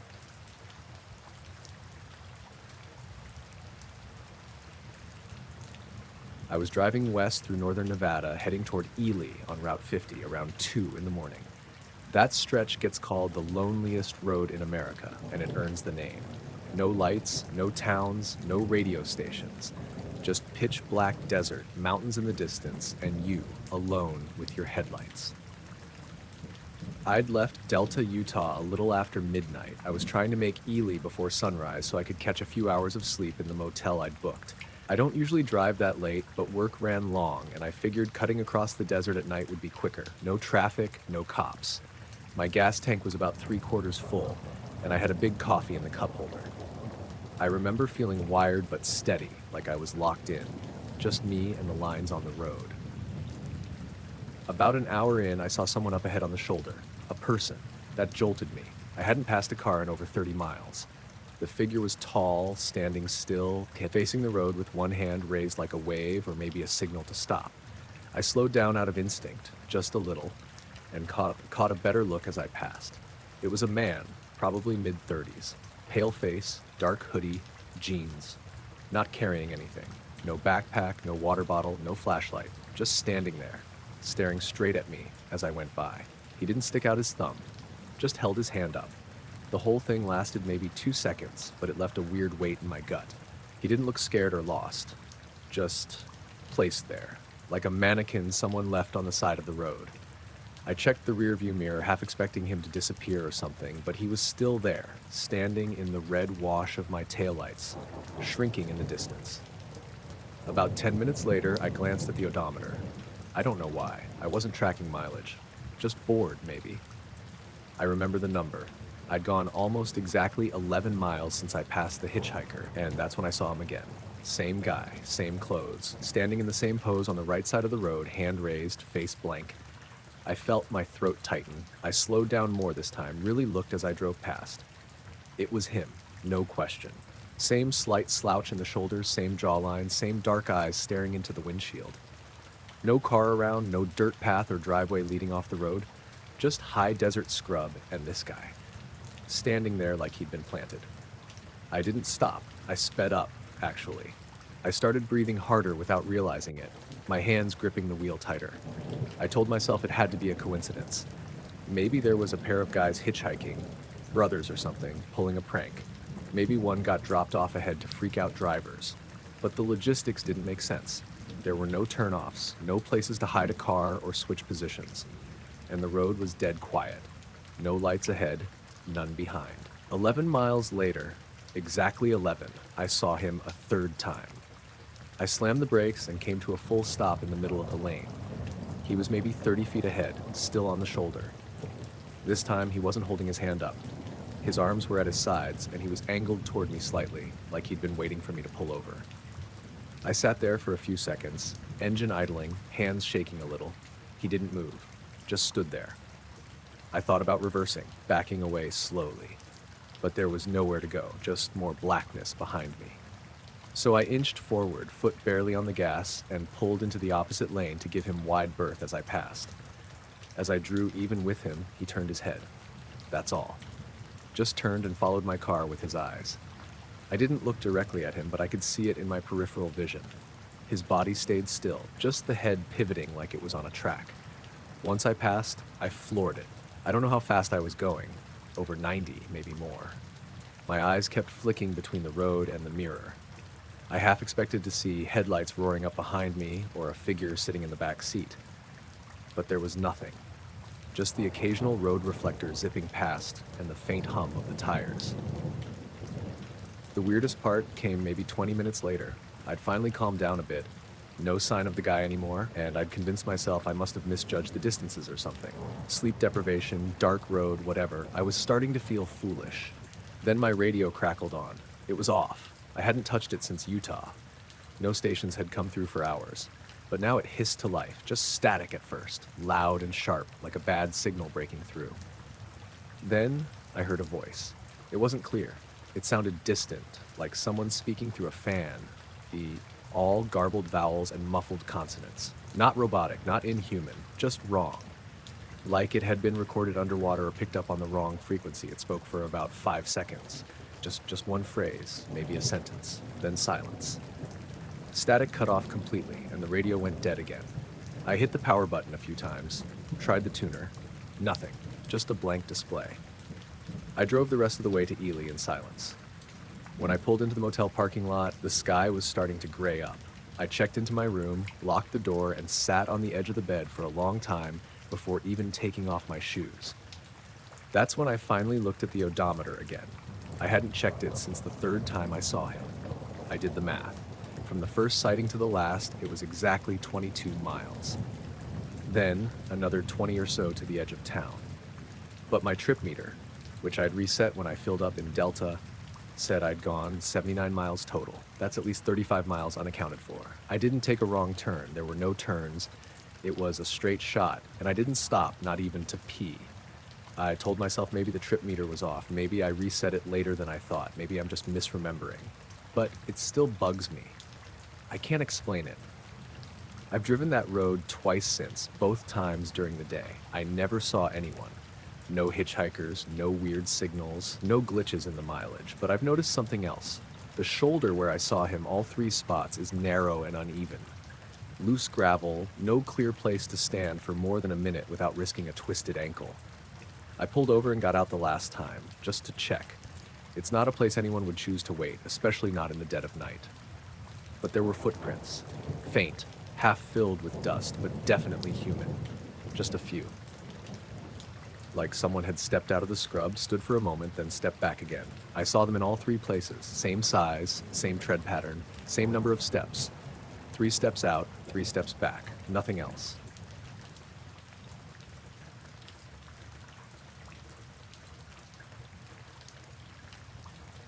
I've been messing around with amateur radio for a few years now. It's mostly a hobby to kill time and sometimes catch odd noises or signals from far-off places. Nothing fancy, just a basic HF rig setup in my little workshop in rural Vermont. I like the quiet here. Good for tuning into faint stations and picking up static that city folks probably never hear. The night of what happened, it was late October, a dry, chilly evening, and the sky was clear with a thin crescent moon, the kind of night where everything feels a bit too still. I was sitting at my desk around 11 p.m., fiddling with my receiver, scanning through the bands. I don't have any fancy DSP filters or digital signal processing, just the old analog stuff I pieced together myself. I was aiming for something weird or interesting, the usual static, Morse code, maybe some distant broadcast. Usually it's just nonsense, random bursts of static or old weather reports. But then, out of nowhere, something caught my ear. It wasn't a voice or music, but a series of rhythmic clicks and static bursts, steady, like a pulse or a code. It came through on about 7.040 megahertz, one of the lower HF bands. I tuned in closer, turning the dial slowly. The clicks were perfectly spaced, like a metronome, ticking out a pattern. There was this underlying static tone, almost musical, but just beyond recognition. It didn't sound like any broadcast or ham call I'd ever heard. It was mechanical, but not random.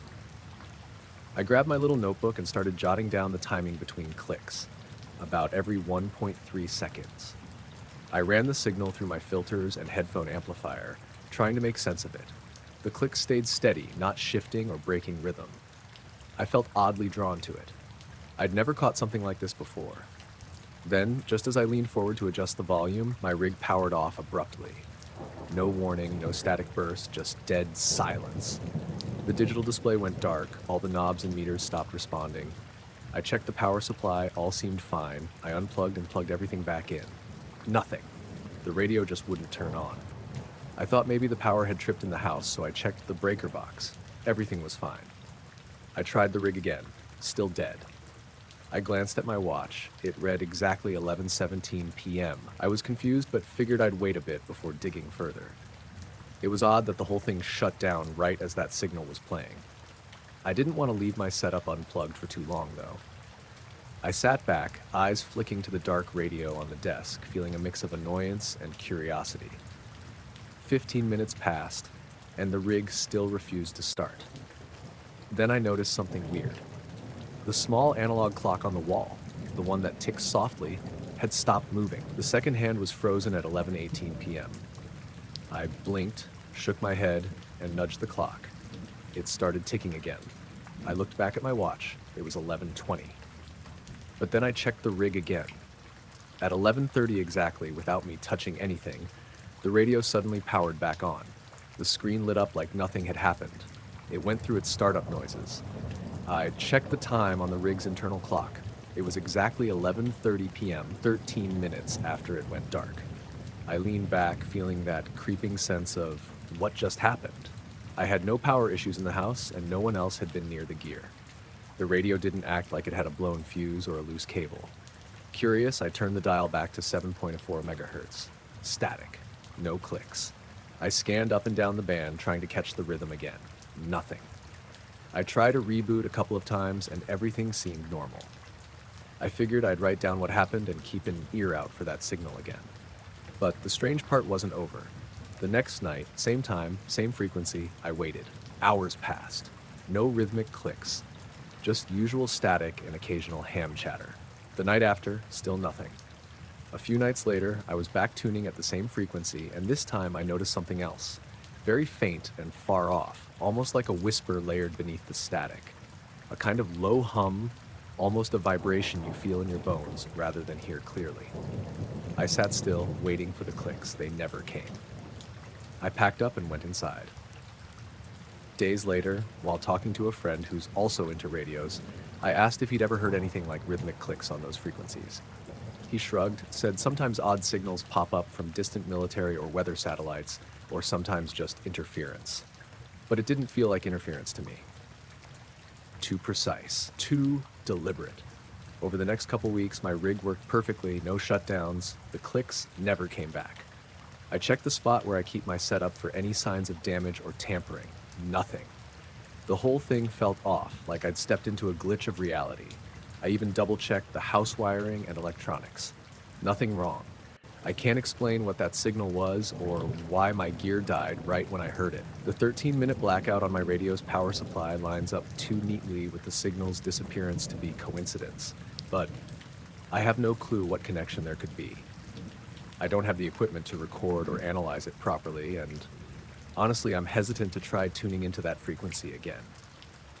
Sometimes I think about those clicks, how deliberate they sounded, how the silence after felt heavy and deliberate. I keep wondering if that night something else was listening or maybe trying to reach out. But all I got was a rhythmic pulse, a dead rig, and 13 minutes where time seemed to hang in between signals and silence.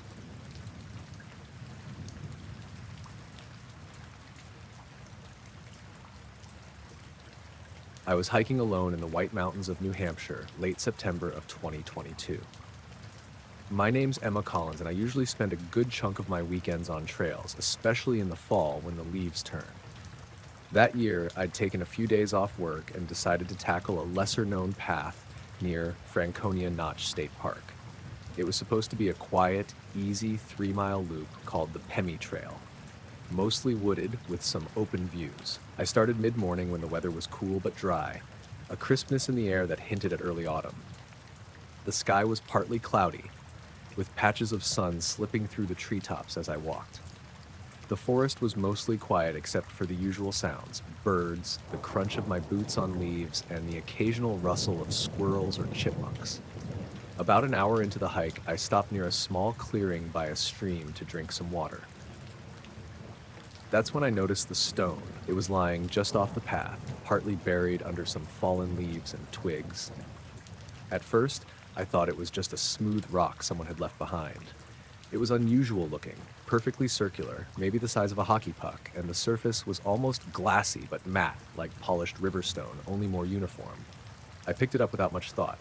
As soon as it was in my palm, I noticed a faint vibration, almost like a very low hum. It wasn't loud at all, barely audible, more like a sensation you could feel through the skin rather than hear with your ears. I tilted the stone close to my ear, and the humming got a little clearer, steady but soft, almost soothing. I checked around to see if anyone else was nearby, but the trail was empty. I didn't know what to make of it, but I slipped the stone into my jacket pocket and kept walking. For the next half hour, the humming stayed with me, like a quiet buzz that seemed to come from the stone itself. I wasn't sure if it was in my head, but every time I reached into my pocket, I felt it there. It wasn't unpleasant, just odd, like the stone was alive in some way. Then things started getting strange. I remember looking up and realizing I'd passed a marker for the trail junction earlier than I thought. The trees seemed thicker, and the path wasn't as clear as it had been. I wasn't lost exactly, but something felt off. I stopped and pulled out my phone to check my GPS, but the signal was spotty, which wasn't unusual in that part of the woods. I noticed the humming was stronger now, almost like it was responding to the environment. Then I realized something. Every time I slowed down or stopped moving, the hum got louder. When I walked faster, it faded. It was like the stone was reacting to me. That's when I noticed the trees around me. The branches were thicker, and there was this dense, unnatural quiet. Not just a lack of animals, but a sort of soundlessness. The usual forest noises were missing. No birds, no insects, no wind in the leaves. It felt like the woods were holding their breath. I stopped to catch my breath and held the stone up. The hum was definitely coming from it, steady and vibrating through my fingers. I looked around, feeling a little uneasy. I put the stone back in my pocket and took a few steps forward, toward a bend in the trail where the sun peeked through the branches. That's when the hum stopped, completely, like someone had flipped a switch. I stopped walking and waited, but nothing changed. No hum, no vibration. I pulled the stone out again, holding it in my hand, but it was silent now, just cold and smooth. I stepped back a few paces, curious if maybe I had crossed some invisible boundary. The moment I moved backward toward where the hum had been stronger, it came back, just as low and steady as before. I tried to shake it off, thinking maybe I was imagining it, but the pattern was clear. Step forward past that point on the trail, and the stone was dead silent. Step back, and it started humming again. I wasn't sure what to make of it, but part of me wanted to keep going, to see how far the silence stretched. The trail in front of me led into a thicker cluster of trees, darker under the afternoon sky. I debated turning around, but something kept me rooted there, standing just on the edge of that silent zone. I looked down at the stone, cold and quiet in my hand, and felt a faint sense of pressure, like the stone was urging me not to cross the line. After a minute, I turned and walked back toward the clearing where I'd found it. The hum started again as soon as I passed that invisible line. I tucked the stone back into my pocket and kept walking, not looking back. The rest of the hike was uneventful, but I kept feeling like I was being watched.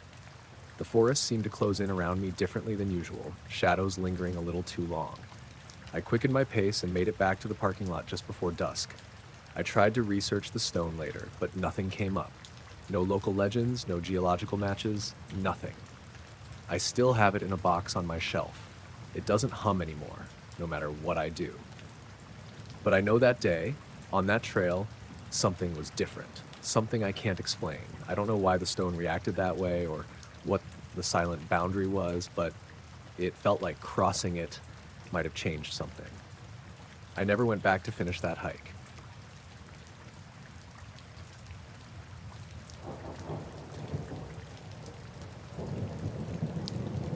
I was out on a routine patrol that afternoon, driving along one of the less used Forest Service roads in the Bitterroot National Forest near Hamilton, Montana. It was early fall, and the weather was clear but crisp, cool enough that the leaves were just starting to turn, but not cold yet.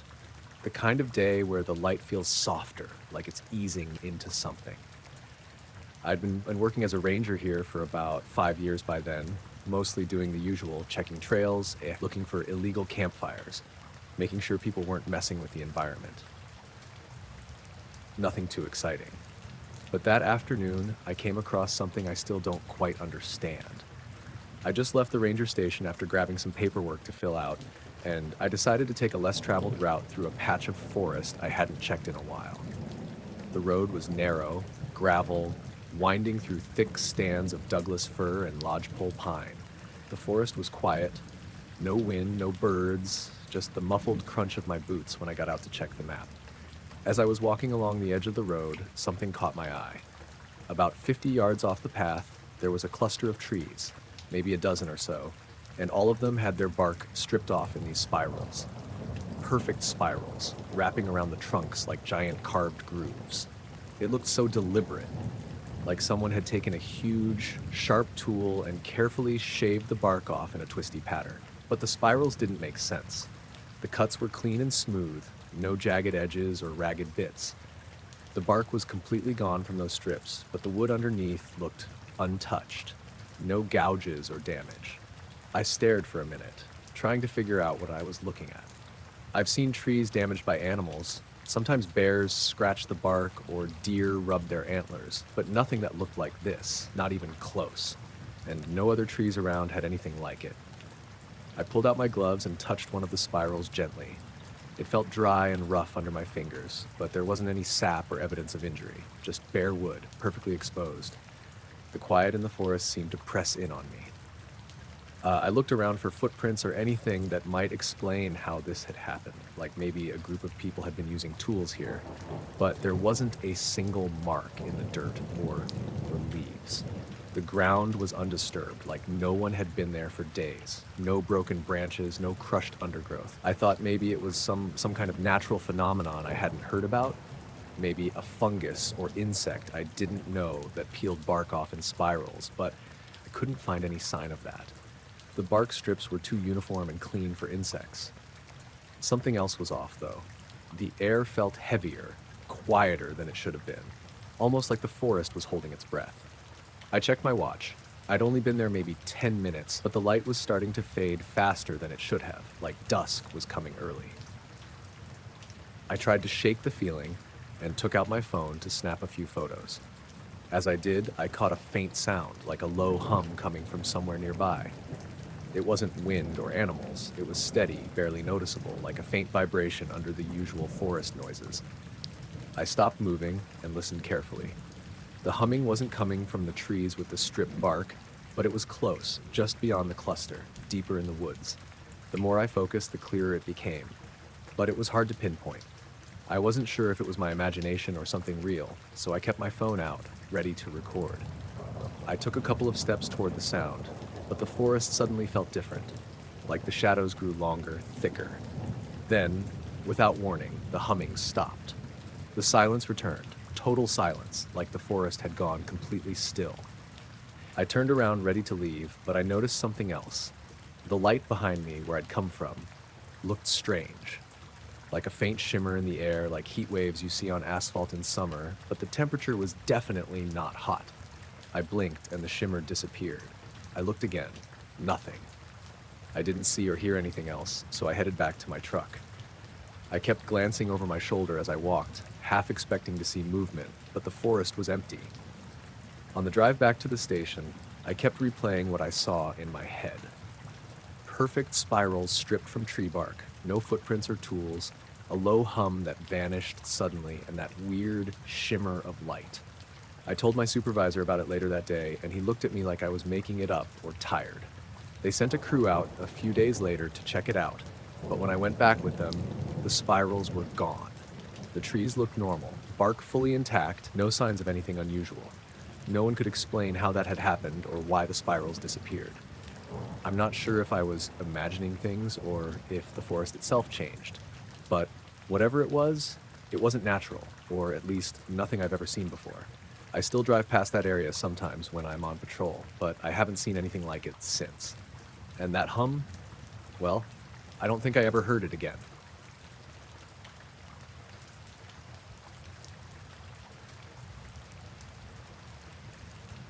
I was out hiking alone in the Adirondacks one weekend in early October.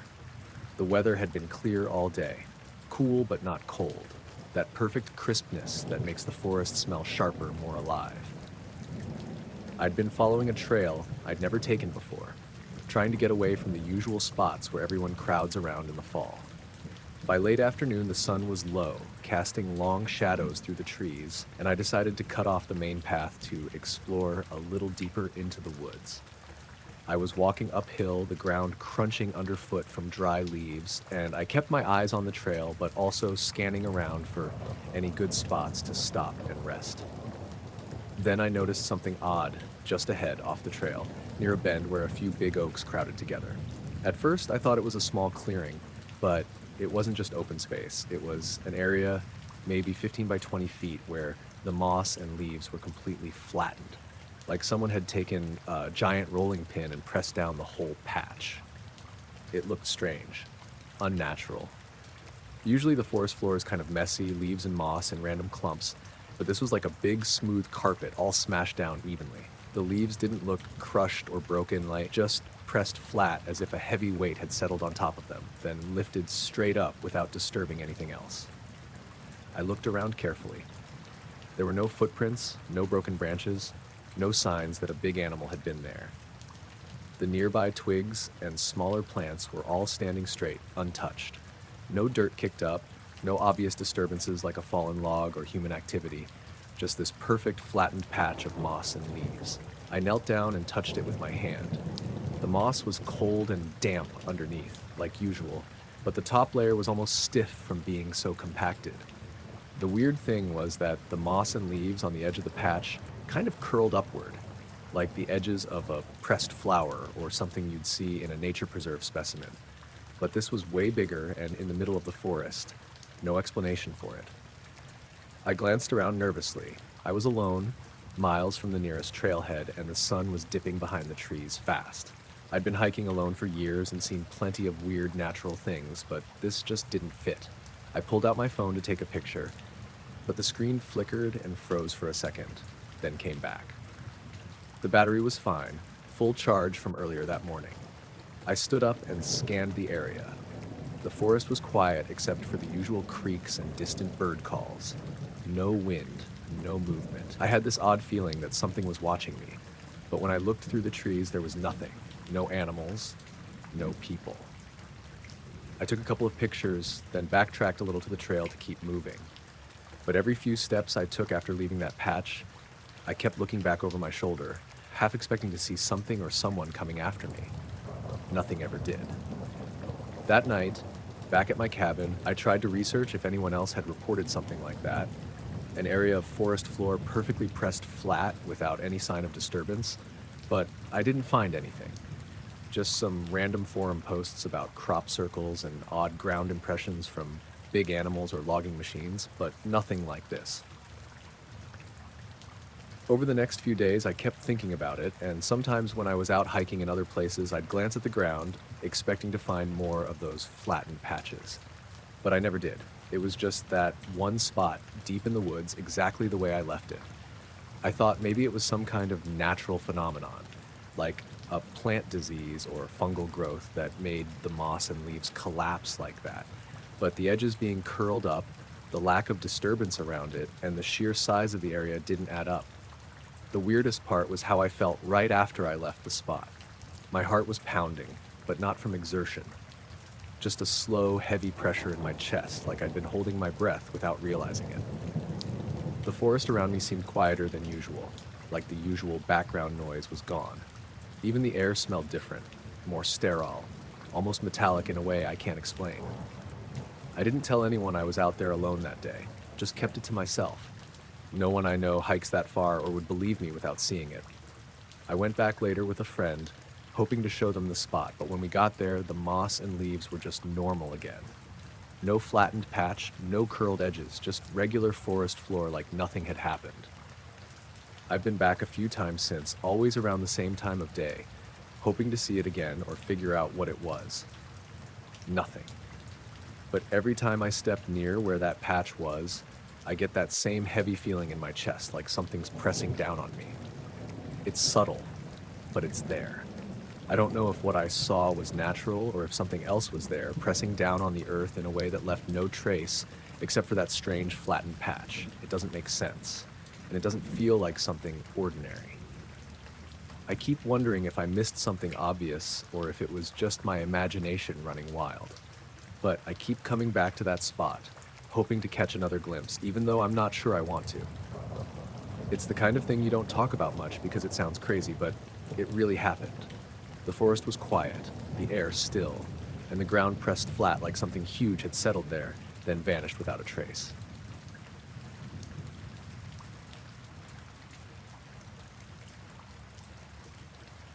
I set up the tent just after sundown, right on the edge of that clearing near Cedar Ridge Campground in the Angeles National Forest.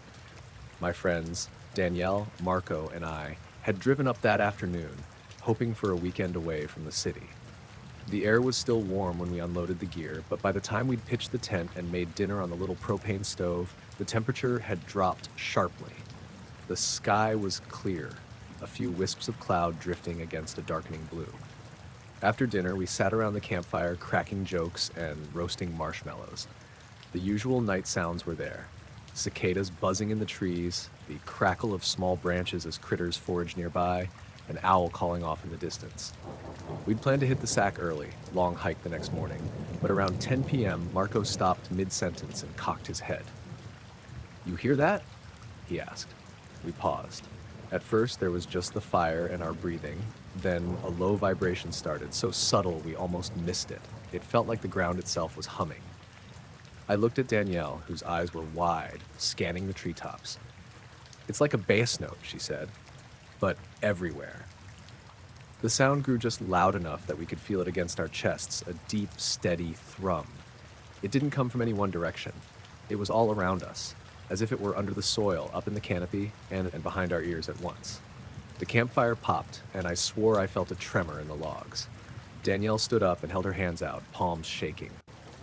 "Is your phone buzzing?" she asked Marco. His screen lit up with low battery warnings, but the vibration wasn't his phone. We all checked. No one's device was buzzing. The hum kept pulsing under our feet and through our bodies, reminding me of the bass at a concert, but slower, deeper.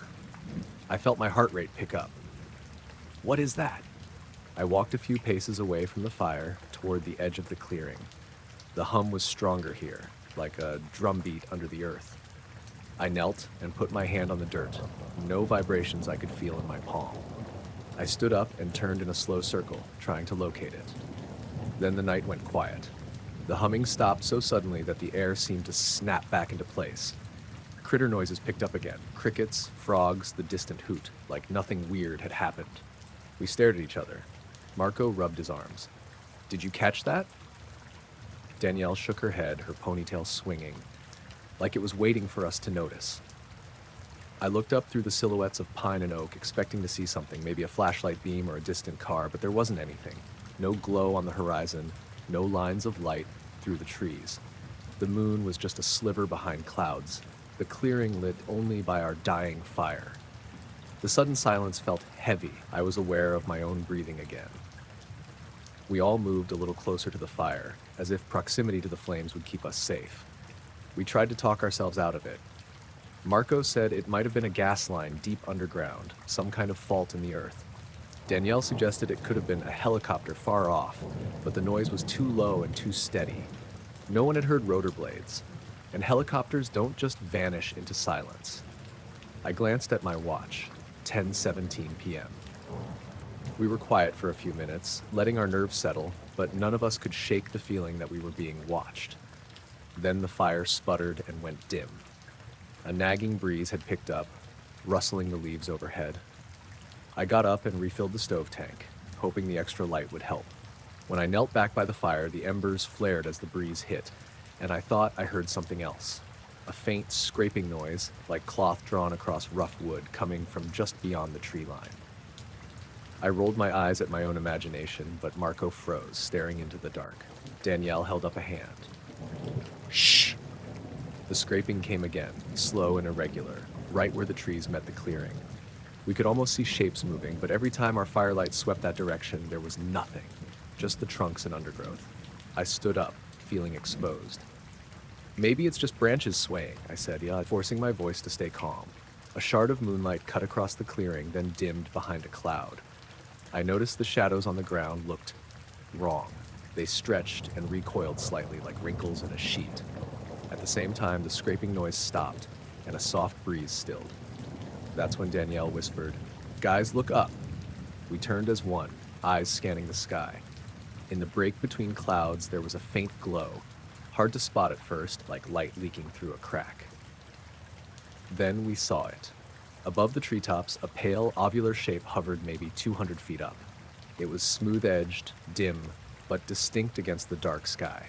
No blinking lights, no wings or rotors, just that solid, egg-shaped form floating without movement. I felt my chest tighten. I wanted to grab my camera, but my legs wouldn't move. Marco's flashlight lay by the tent, too far to reach without leaving the others alone. The fire crackled, and our three shadows shivered across the grass. We watched it for what felt like several minutes, but was probably less than 30 seconds. Then Danielle let out a soft breath, and the shape vanished, just dropped out of sight behind the ridge of trees. No fade or blink, like our eyes had missed it for a moment, and then it wasn't there. I heard Danielle mutter, "I saw it. I swear I saw it." We ran to the edge of the clearing, peering between the trunks. The sky was empty, nothing but clouds drifting across the moon. The field beyond was quiet. The trees stood still. "Did it move?" Marco asked. I shook my head. it just disappeared. The wind picked up again, rattling branches overhead. The silvery shape haunted my thoughts even as we packed up the fire. No one spoke much as we stuffed out embers, rolled up sleeping bags, and loaded gear into the car. Our usual laughter was gone. We were too jumpy. By the time we drove out, the engine's roar felt oppressive. My heart pounded against my ribs, and I kept glancing at the rearview mirror for headlights that never came. Back home, I lay in bed replaying the night. The humming, the sudden silence, the scraping, the moonlit shadows, the hovering shape. None of it fit. Nothing about it made sense.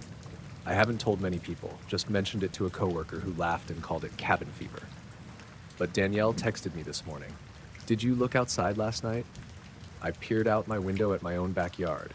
No weird lights, no hum, no hovering shapes. Only the quiet street lamp casting normal shadows. I flooded the footage from my old action cam too.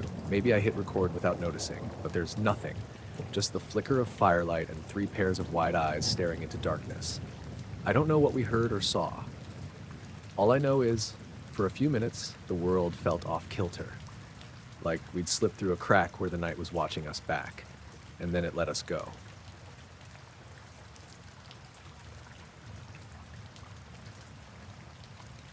The night I was out photographing the meteor shower, I thought it was going to be a pretty normal night. I'm not a pro or anything, just an amateur with a decent DSLR and a cheap tripod. My name's Luke. I live just outside Flagstaff, Arizona, and that night, around mid-October, the Perseids were supposed to peak. Clear skies, little light pollution, perfect for some stargazing and snapping long exposures. I'd been waiting all week for the weather to clear up, and finally it did. Crisp, dry air, no wind. I drove up to this spot I know, little overlook about 15 minutes from my place, where the city lights fall away and the sky opens up wide. I set up my camera facing northeast, where the meteors were supposed to show up best. The moon was just a thin crescent, so the sky was dark enough to see a ton of stars. For the first couple of hours, it was exactly what I hoped.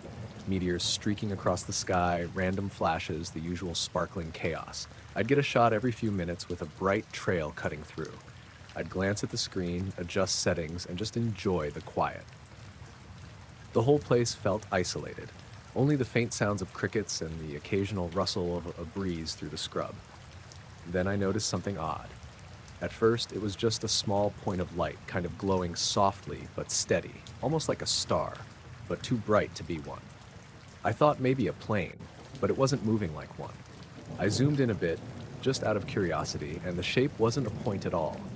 It was a perfect triangle, glowing with this low, constant light that didn't flicker or blink like an aircraft's lights do.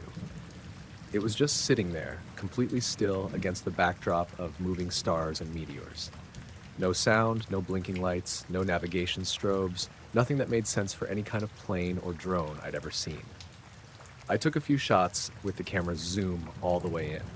The triangle didn't seem to change size or position, but when I tried to focus more closely on it, zooming in to get a better look, it just disappeared. Not slowly fading or flying off. Like the moment I switched the lens, it was gone. No flash, no movement, just gone. I waited a few minutes, scanning the sky with the naked eye, but I couldn't spot it again. The rest of the sky was full of meteors, but that glowing triangle never came back. I was kind of weirded out, but figured maybe it was some kind of optical illusion or my camera messing with the image. The next day, I looked through the pictures carefully on my computer. The triangle was there in several frames, always the same size and shape, perfectly sharp edges, glowing just enough to stand out. The stars in the background showed tiny motion blur from the Earth's rotation, but this thing was totally still. No trails or blur at all. What really freaked me out was the frame where I zoomed in. That picture was just a blank patch of sky. No triangle, no stars where it should have been, nothing. Like the spot in the sky had been erased. I told a couple of friends who were into astrophotography, but none of them had ever seen or heard of anything like it. One guy suggested it might be some kind of weird satellite or classified military craft, but the way it just vanished didn't sit right with me. Satellites don't disappear when you zoom your camera. Planes don't hang perfectly still in the sky for over half an hour. The next few nights, I went back to the same spot, same time, hoping to see it again or figure out what it was. Nothing. No triangle, no odd lights, no glitches. What sticks with me most is how I felt while it was there. The air seemed heavier, like the usual openness of the desert sky was compressed. I kept looking over my shoulder and was half expecting to see someone else there or some vehicle approaching, but that the place was empty. Just me, the camera, and that perfectly still triangle.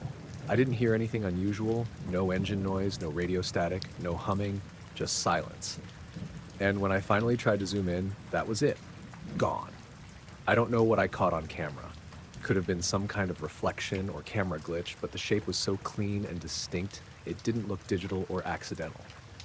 It felt real. That night still bugs me, and every time I look at those photos, I wonder what exactly I saw.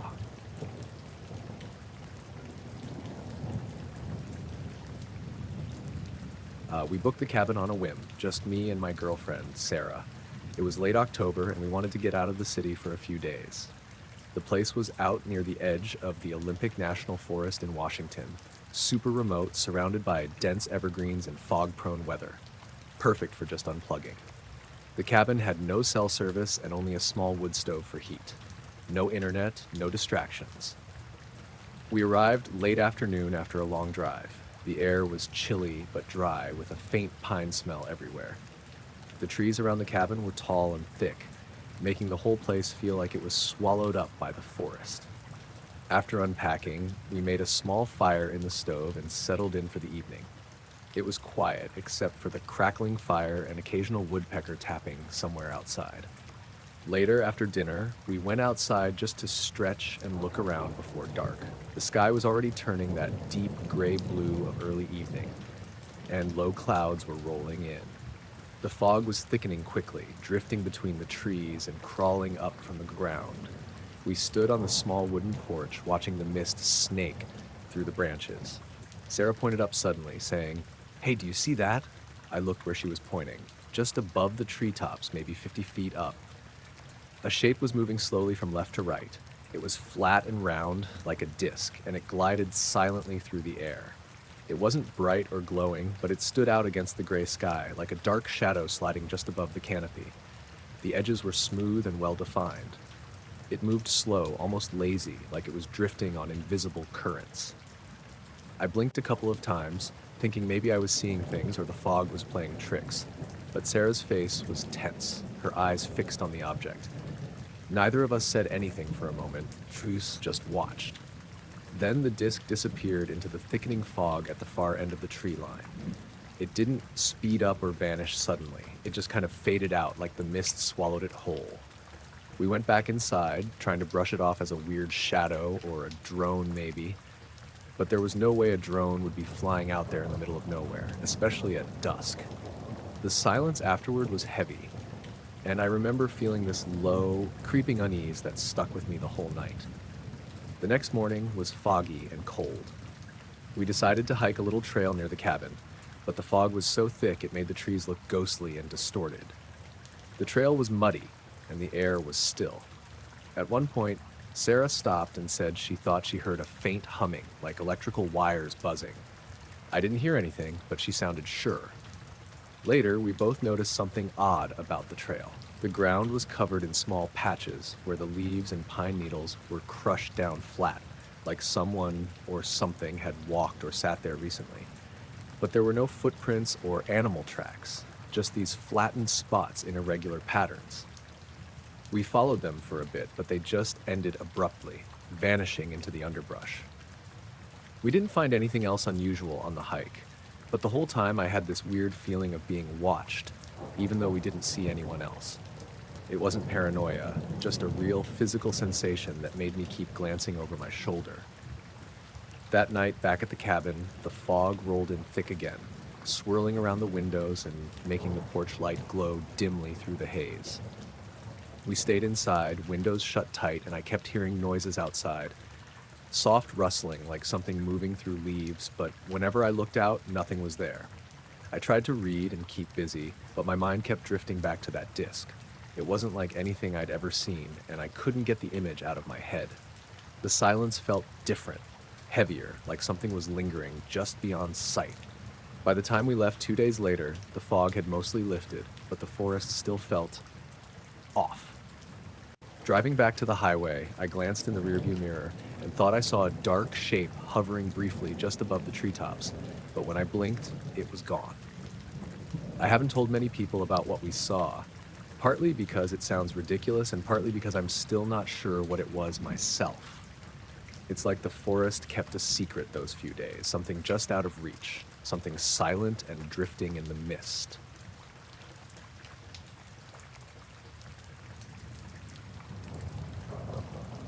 I was out in the fields just past midnight when I first saw it. I'd been checking on the sheep, like I usually do before heading back to the house.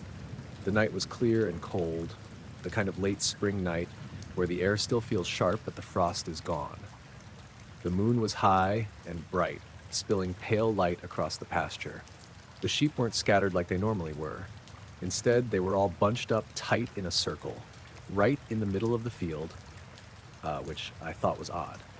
Usually, they graze or wander off in small groups, but that night they were packed together, standing perfectly still and staring up at the sky. I rubbed my eyes, thinking maybe I was just tired or something, but no. They were definitely all focused on the same spot, heads raised and eyes fixed on this shape. It was hard to make out at first because it wasn't like anything I'd seen before.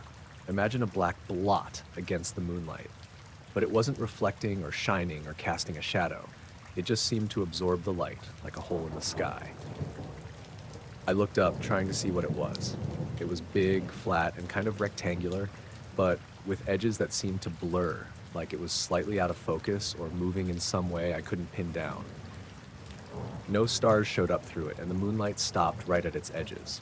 It didn't flicker or move much, but it didn't really sit still either. It was more like it was hovering, silent and heavy. I wanted to walk closer, but my legs felt stiff. The closer I got, the more I felt like something was wrong. My skin prickled like static electricity, but colder. And I swear I heard a faint low hum, almost like the wind, but without the usual rustling. The sheep didn't move at all, not even when I shifted my weight or made a noise. I tried calling out to them, but my voice sounded weird in the open air, distant and muffled. The circle stayed tight, unbroken. Then the hairs on my neck stood up, and I felt a pressure in my head, like someone was pressing down lightly on my temples. I blinked, and for a moment the shape almost looked like it was folding in on itself, or maybe splitting. When I looked again, it was just that flat, dark thing blocking the stars. I didn't know what to do. Part of me wanted to get back to the house, but another part was rooted to the spot, watching this silent presence that didn't belong anywhere. I pulled out my phone, tried to get a picture, but the screen went black as soon as I aimed the camera. The flashlight wouldn't turn on either. It was like my phone just died, but I'd charged it fully before going out. The wind had died completely, the usual night sounds gone. No crickets, no distant dogs barking, no leaves rustling, just this deep silence except for the faint hum that I could still feel more than hear. I stepped back toward the house, glancing behind me. The sheep stayed where they were, staring upward, unmoving. When I got inside, I locked the door and the house felt colder than it should have. I looked out the window toward the field. The shape was still there, a black blot absorbing the moonlight like it had swallowed that part of the sky whole. I watched it for a while, but then the sheep scattered all at once, bolting toward the barn like something spooked them. I opened the door and looked out, but the shape was gone. I went out to check the field, but there was no trace of anything unusual. The grass was still damp with dew, but the soil was undisturbed. The sheep were jittery but fine. Over the next few days, I kept an eye on the field at night. Sometimes the sheep would huddle like that again, staring up at the sky, but the shape never returned. And the sheep never acted afraid, just quiet and still, like they were waiting for something I couldn't see. I tried telling a couple of neighbors, but they thought I was messing with them or dreaming. The local vet said animals can sometimes sense strange weather or electrical storms, but the sky was clear and the weather was normal. I don't know what that thing was or why it was there. It didn't look like any cloud, drone, or plane, and it didn't behave like anything I've ever heard about. It just sat there, absorbing the moonlight, watching us, while the sheep stared up like they knew something I didn't. Since then, I keep an eye on the sky when I'm out late, but I haven't seen anything like that again. Still, sometimes when I hear the sheep quiet down in the middle of the night, I look out the window, wondering if that black shape will come back.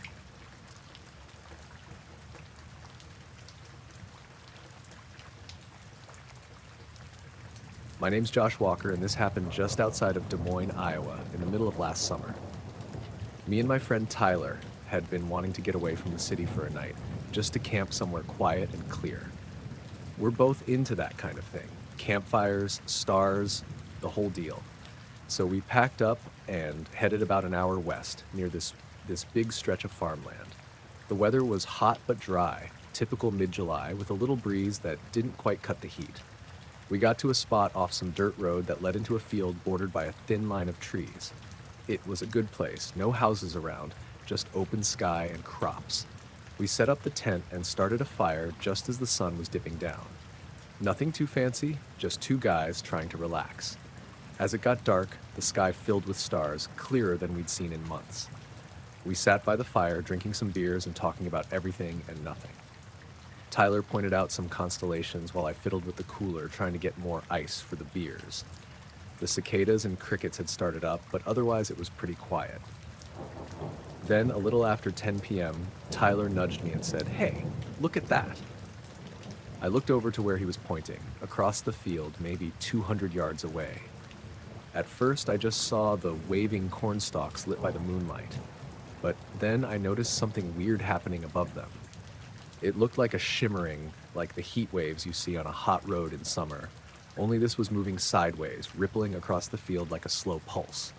It wasn't like anything I'd seen before. The air seemed to bend or shift, distorting the crops underneath in a wavering pattern. And right in the middle of that shimmer, a black shape appeared, hanging in midair, maybe 15 feet off the ground.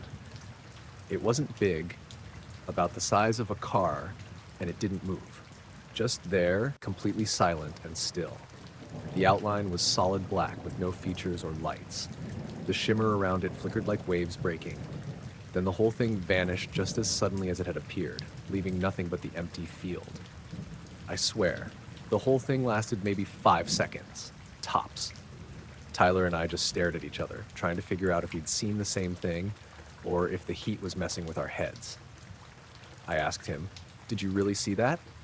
He nodded, eyes wide. "Yeah. What the hell was that?" We debated whether it could be some kind of drone or equipment, but there was nothing out there that would hover like that without noise, especially at night. The closest farmhouse was miles away, and the roads were all dirt or gravel. No way a vehicle could have just appeared like that. We decided to keep watching the spot for a while, but nothing else happened. The field went back to normal, spelt no movement or lights or sounds out of place. The usual night noises came back, and the shimmer was gone. That night, we kept talking about it quietly, not really sure if we should be freaked out or just chalk it up to weird atmospheric stuff. Neither of us slept well, but we didn't want to leave either. The next morning, the field looked totally normal. No tracks or signs anything had been there. We packed up and headed back to town, both pretty quiet on the drive. I told a couple of friends later, and they laughed it off, but I know what I saw. It wasn't a trick of the light or a plane or anything normal. That shimmering ripple, the black shape, something was there, but I have no idea what. I still think about it sometimes, especially when I'm out driving or hiking. It feels like whatever that was, it didn't want us to get too close or know too much, like it was watching, but not in a way we understand. That's it. Just two guys, a field, and something that didn't belong.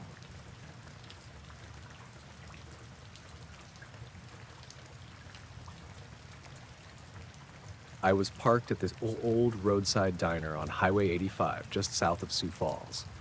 It was late, somewhere past midnight, and I'd been on the road for almost 10 hours straight. My rig, a tired Freightliner, was idling outside while I grabbed a quick bite inside. The diner was mostly empty, just a couple of other truckers and a waitress who looked like she'd been running the place since the 70s. I don't even remember the name of the place. It was one of those classic roadside joints you only stop at when you're too beat to drive anymore. After eating, I went back outside to check on the truck, stretch my legs a bit. That's when I noticed it. Two glowing orbs, floating maybe 30 feet off the ground, just off to the side of the highway. They were close enough that I could see them clearly, but far enough away that I couldn't tell if they were lights or something solid reflecting the diner's neon sign. The orbs were a dull yellowish white, pulsing gently like they were breathing or alive. At first, I thought maybe they were some kind of weird reflection, or maybe lights from a hunting camp or a distant vehicle. But there wasn't any road or trail over there, just empty fields stretching out in the darkness. I blinked and looked again, and the orbs were still there, not moving closer, not getting farther, just hanging there, watching. I glanced in my truck's side mirrors. Nothing. The highway behind me was dark and empty, just my rig's taillights glowing faintly in the night. No headlights, no other vehicles. I figured maybe I was just tired, eyes playing tricks on me, but then I saw the orbs move slightly. Not towards me, but more like they were pacing my truck and keeping pace without making a sound. I got back in the cab and pulled out my phone to check the time, 1:17 a.m. I sent a quick text to my wife just to let her know I was still okay, then looked out the window again. The orbs were still there, floating just beyond the edge of the road. I tried to think rationally. Maybe some hunters were using infrared lights, or maybe it was some kind of drone. But if it was, I sure as hell didn't hear any buzzing or engines. The night was quiet, apart from the usual hum of my truck and the distant call of some nocturnal birds. For over an hour, those two orbs kept pace with me. Every time I checked the mirrors or looked out the windows, nothing was there. Just empty road and dark fields. But every time I looked straight ahead or to the side, those lights hovered, glowing softly and silently. At one point, I pulled the rig into a gas station just a few miles down the highway. Parked under the bright fluorescent lights, I watched carefully. The orbs stayed back near the diner, not following me into the lot. But as soon as I got back on the highway and hit the gas, they were right there again, drifting along beside my rig. I mentioned it to a couple of other drivers in the diner's parking lot when I stopped again a few hours later. They just shrugged, telling me I'd been driving too long, or that weird things happen out here at night. When I finally pulled into my home yard just after dawn, the orbs vanished. I sat there for a few minutes, engine off, staring out into the pre-dawn light, but the fields were empty. No glowing orbs, no shadows, just the soft rustle of morning wind in the trees. I've thought about it a lot since then, but it's hard to explain. Those lights were definitely there. They were watching, I guess, but I don't know why or what they wanted. Nothing about it made sense, and it wasn't like anything I've ever seen on the road before or since. I'm not looking for attention or trying to scare anyone, but it's the only time I felt completely on edge without any real reason why. I just drove home, shut the door, and hoped it was over.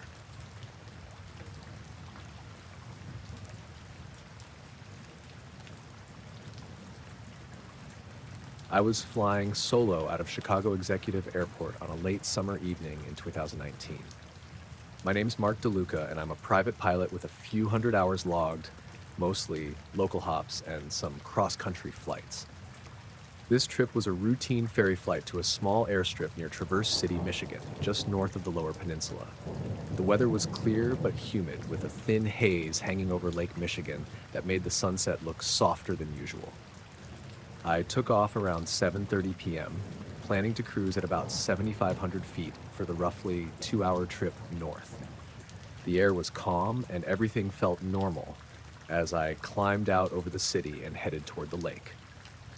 I had the usual radio chatter with approach and center controllers, who cleared me through their airspace without any issues. The cockpit was quiet except for the hum of the engine and the occasional beep of the GPS. About 45 minutes into the flight, I was somewhere over Lake Michigan. I remember glancing out the left window toward the water below, which stretched dark and flat beneath a sky streaked with fading orange and pink. I had my autopilot on, so I was just monitoring instruments and checking my heading when something caught my eye. It was a bright white light, smaller than an airplane's landing light, suddenly appearing about a mile to my left and slightly above me. At first, I thought it was a distant plane or a reflection on the window, but it moved fast, much faster than any aircraft I knew. It shot toward my plane in a straight line, maybe covering that mile in just a couple of seconds. I blinked. When I opened my eyes, the light was gone. just vanished. No warning, no flicker, no fade out, just gone. I checked the radar, which I had up on a secondary screen. There was absolutely nothing near me except the few commercial flights well to the south, and none were on a collision course or anywhere close. The light didn't show up as a blip on my onboard radar or on the flight tracking app on my tablet. I called Chicago Center, thinking maybe they had noticed something. Chicago Center, this is November 5 Delta Lima Charlie. Did you see any traffic near my position over Lake Michigan? There was a pause. November 5 Delta Lima Charlie, negative. No traffic or contacts on radar near your reported location. The whole thing lasted maybe 5 seconds. I looked around, trying to figure out if maybe I'd caught a reflection of something inside the cockpit, my watch, a glare from the instrument panel, anything, but nothing matched up. The light was definitely outside. I kept flying, trying to shake it off, but my heart was racing. I toggled the radios and systems a few times, checked the instruments to make sure there wasn't a malfunction, but everything was normal. The engine was steady, the GPS was tracking fine, no alerts or warnings. About 10 minutes later, I noticed something else. A subtle feeling like I was being watched. It's hard to explain exactly, but it was a pressure in the air, like when someone's staring at you from behind, but there was nothing there. No sounds, no movement outside, just that odd sense of awareness. I called up the next controller and told them I might be dealing with some interference, but they didn't hear anything on their end. The rest of the flight was uneventful. I landed without incident, but I kept replaying those few seconds over the lake in my head. I even checked with the local airport tower in Traverse City about any unusual reports, but nothing. No other pilots had seen anything. Later that night, I went through the flight data and radar logs again, even pulling up flight tracking sites online. Nothing showed up near my coordinates at the time. It's not like me to freak out over weird stuff. I've flown through thunderstorms, lost engine power, and had near misses with birds.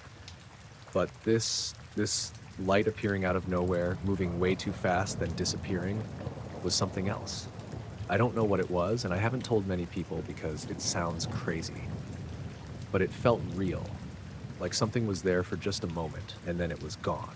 Every time I think back to it, I get that same quiet unease, like whatever it was watching me, and I just happened to catch a glimpse. I keep hoping there's a logical explanation, but so far I haven't found one.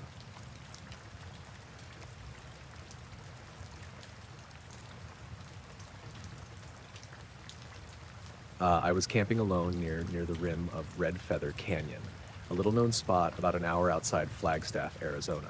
I hadn't planned to go alone. My friend was supposed to come along, but he backed out last minute, so I figured, why not? I'd been camping plenty of times by myself before, and I was used to the quiet, the dark, the kind of peace that comes with being away from people. I set up camp around dusk, just as the sun was dipping behind the rocky cliffs. The air was dry and cool, with a faint smell of juniper and sagebrush. I pitched my tent on a flat stretch near the edge of the canyon, then sat down to eat some trail mix and sip water from my bottle. The wind was calm that evening, the kind that barely stirs the leaves. After dinner, I lay back on my sleeping pad, staring up at the stars. The Milky Way was bright, stretching like a dusty ribbon across the sky. I wasn't expecting anything unusual, just a quiet night under the stars, maybe some coyotes howling in the distance. Around 11 p.m., I was starting to get sleepy when I heard it, a low, steady sound in the distance. It wasn't quite wind or an animal. It was more mechanical, like an engine revving, but distant and muffled, almost underwater. I listened carefully, trying to figure out where it was coming from. The sound was faint but distinct, pulsing slowly and rhythmically like a motor winding up and down. It was strange, because there's no road for miles around, and the nearest town was well over 10 miles away. I'd never heard anything like it out here before. Curious, I sat up and scanned the canyon rim with my flashlight. The beam cut through the darkness, hitting jagged rocks and patches of dry brush, but nothing moved. The canyon below was a deep shadow. The sound kept going, steady now, like it had settled into some invisible rhythm. I thought maybe it was a distant ATV or a generator from a remote cabin, but I couldn't see any lights or signs of people. The noise didn't get closer or fade away. It just hung there, steady, like it was waiting. I stood up slowly, gripping my flashlight tighter, and stepped out of my tent. The cool night air hit my face. I moved toward the canyon edge, shining my light out over the drop. The canyon was pitch black, but the wind was completely still. As soon as I took a few steps, the engine-like sound cut out abruptly, just stopped. No fade, no sputter, just silence, like someone had flipped a switch. I froze. The sudden quiet was louder than the noise had been. For a moment, I thought maybe I imagined it, but my ears were still ringing slightly from the sound's rhythm. I scanned the horizon again, flashlight shaking a little in my hand. No lights, no movement, just the same starry sky and the silent canyon. I called out a few times, my voice cracking in the cold air. Hello? Anyone out there? Nothing. I thought maybe a vehicle had passed some distance away, but the timing was weird. The sound stopped exactly when I moved. It felt like it had been watching me, waiting for me to get up. I looked back at my tent, hesitated for a second, then walked back quickly and zipped myself inside. The silence pressed down, thicker somehow. I tried to tell myself it was just a weird coincidence, maybe a distant engine, or even an animal making some strange noise. But the fact that the sound stopped when I stood up made it impossible to shake the feeling that it had been waiting for me to react. I lay back down, heart still racing, and stared at the tent ceiling. Outside, the night stayed quiet, except for the occasional call of an owl somewhere far off. I must have dozed off because when I woke again, it was nearly dawn. The sky was lightening with that pale blue color that creeps over the horizon. I packed up slowly, feeling a little uneasy but glad to be heading home. On the drive back to Flagstaff, the memory of the sound stayed with me. That strange engine revving in the distance, then the instant silence the moment I moved. I haven't been back to Red Feather Canyon since. Whatever it was, I don't think it was just some random noise.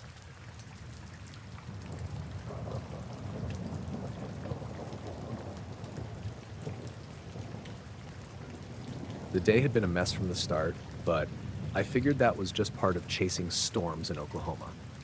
My name's Caleb, by the way. I'm not a professional meteorologist or anything fancy like that. I just love storms, the way they move and shape the sky, how unpredictable they are. It's something I've done for years, driving out to the plains with my camera and tripod, hoping to catch a good funnel or a really dramatic sky.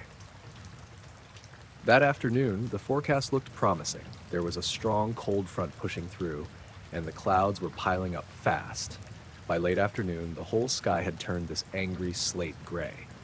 The wind had picked up, the kind that shakes the trees and makes your hair whip around your face. I was set up about 20 miles southwest of Tulsa, near a stretch of highway that cuts through open farmland. Perfect spot for clear views. I'd been filming for a couple of hours, getting shots of the rolling clouds, the darkening horizon, and some quick flashes of lightning in the distance. Nothing too dramatic yet, but the kind of buildup that makes you want to keep watching. Around 6:30 p.m., the wind shifted suddenly. The air got thick, almost electric. I was still outside, standing by my tripod, checking the camera settings when the clouds started to move in a way I hadn't seen before. It was like someone was pulling them apart, but unnaturally fast, like a curtain being yanked aside. At first, I thought maybe a gust of wind had pushed them. But this was different. The parting was too precise, too sharp, like the clouds were deliberately clearing a circle right above the field beside the highway. I raised my camera to get a closer look and started filming. Through the lens, I caught something that didn't make sense. Right in the middle of the gap in the clouds, there was this metallic glint, like a polished metal surface reflecting the last light of the sun. It wasn't moving, just hanging there in the sky. I zoomed in, trying to get a better shot. The shape was vague, more like a glimmer or a flash than a clear object, but it definitely wasn't a plane or a bird. There was no noise, no contrail, nothing that fit with any usual aircraft. Then, just as quickly as it appeared, the clouds closed back over the circle, swallowing up the glint completely. I kept filming, but when I checked the footage later, the part of the video where the clouds parted was corrupted, just static and glitches on the screen, like the camera had malfunctioned exactly at that moment. I remember feeling really unsettled then. The weather turned worse fast after that. The wind got violent, rain started pouring sideways, and I packed up as quickly as I could. On the drive back home, the sky was dark and angry, but the strange moment stayed stuck in my head. The weird thing is, the rest of the footage is fine. The before and after are perfectly clear. Only that part, when the clouds opened and the metal shine showed, is just a broken mess. I ran all sorts of checks on the files and the camera, but nothing explains why it got corrupted right then. Later, I showed the clips to a few storm chaser friends and some people online who know their gear. Everyone was curious, but no one could offer a solid answer. No one saw anything in the sky that evening except me, and the radar showed no unusual blips or signals. I keep thinking about how calm the air felt right before the clouds split. Too calm, like the world paused for a second. And that glint. It wasn't moving, but it felt like it was watching me or waiting for something. I went back to that spot a few times since, hoping to see the same thing, or at least capture something similar, but nothing. Just regular storms and normal skies. I'm not sure what I caught on camera that day, or if it was even real. All I know is that for a few seconds, the sky did something that made no sense, and my footage refuses to show me what it was.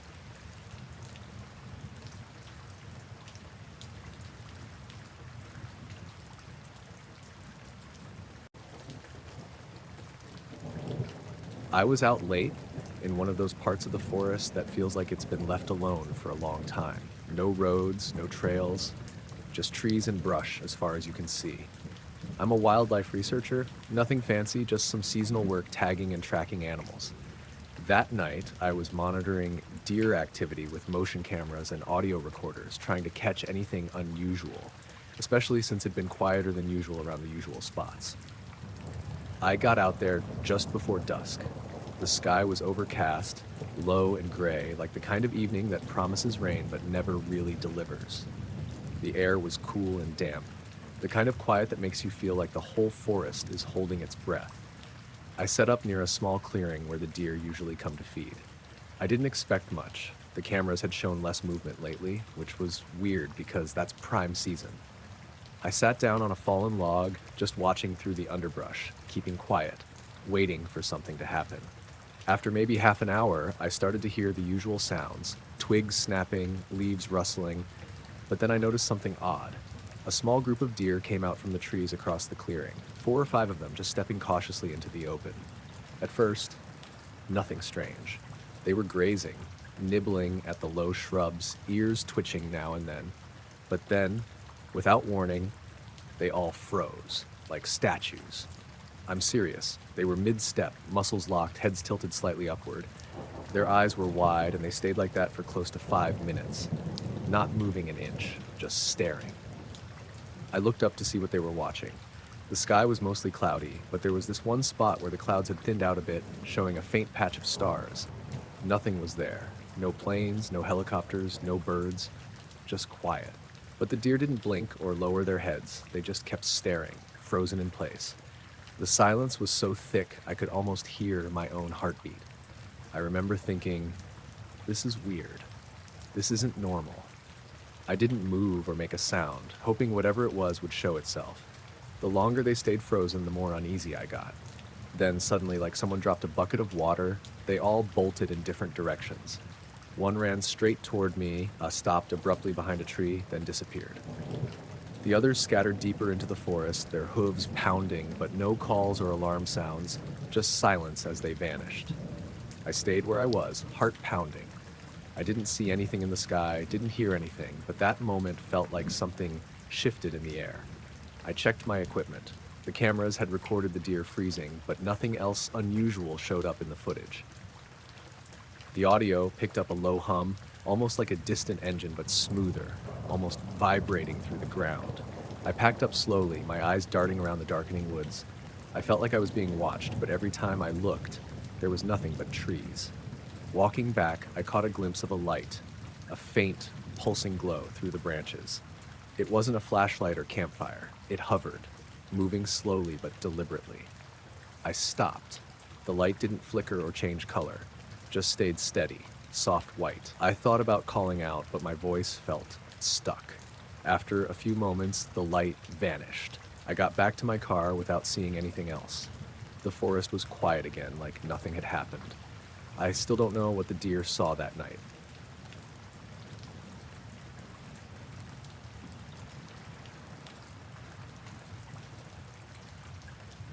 We'd been out in the woods for almost 3 hours by the time it started. My girlfriend, Elena, and I had set up camp in this clearing deep in the Cascades, probably a good 5 miles from the nearest trailhead. We'd gone looking for some quiet, a weekend away from phones and noise. It was early September, the kind of night where the air holds that first crispness of fall, but the sun still sets late enough to leave a little warmth behind. We got the tent pitched around 6:30 p.m., just as the light was beginning to soften. Elena was unpacking the cooler while I stacked firewood. The trees around us were tall, mostly fir and cedar, thick trunks with branches that tangled up high enough to blot out most of the sky. We'd planned on making dinner over the fire, roasting some sausages and having hot cocoa afterward. Pretty simple stuff. After the sun finally dipped below the ridges, we settled near the fire pit. The flames flickered orange, casting loose shadows across the dirt and the base of the trees. We sat close, backs resting against the cool trunks. Elena was humming quietly, poking at the fire with a stick. I remember the way the woods felt then, alive but still, like everything was waiting. It wasn't the usual forest sounds either, like the chirping of crickets or the rustling of small animals. That night was quiet in a way that made you lean in and listen harder. That's when I heard it the first time. A faint whisper, barely louder than the breeze, coming from somewhere past the tree line about 50 feet away. It was a voice saying my name, just Jason. Soft, clear, no echo, no repetition. I looked over at Elena. She froze too, eyes wide. We both heard it, no doubt. "Did you hear that?" I asked. She nodded, but didn't say anything. I stood and scanned the shadows between the trees. No flash of movement, no glowing eyes, just darkness. We figured maybe it was another camper calling out. We yelled back a few times, but got no reply. Then it happened again. This time it was both of our names whispered, back to back. Jason, Elena. No echo, no rustling leaves, no footsteps. Just the names, breathy and soft, like someone leaning in close to whisper, but nowhere near us. We both felt our skin tighten, but neither of us wanted to break the silence. We just sat frozen, eyes darting through the tree line. The weird part was how the voices sounded. Not strained or distant. Almost like someone was right next to us. But there was no one there. No movement, no light, no other signs of life beyond the faint crackling of our fire. I pulled out my phone to check the time, 9:13 p.m., but no signal, as expected. We decided to pack up and hike back the way we came, thinking maybe it was some prank or an animal making strange noises. As soon as we zipped the tent and stood up, the whispering stopped. The hike out was silent, just the crunch of our boots on dry leaves. I kept glancing over my shoulder, half expecting to see something or someone trailing us. But the woods were still. Once we reached the parking area, we both let out breath we didn't realize we'd been holding. Elena broke the silence first, laughing nervously. "That was something," she said. "Yeah," I agreed. But I was still thinking about how those whispers didn't sound like an echo or a trick of the wind. The whole way home, the weird feeling stayed with me, like we'd been watched or followed by something unseen. It wasn't just the names. It was the way the forest had shifted around us, the way silence had swallowed the usual sounds. I don't know if I'll go back to that spot anytime soon, but every time I close my eyes at night, I hear those whispers again, just faint enough to make me wonder if it was real or if I'm just remembering wrong.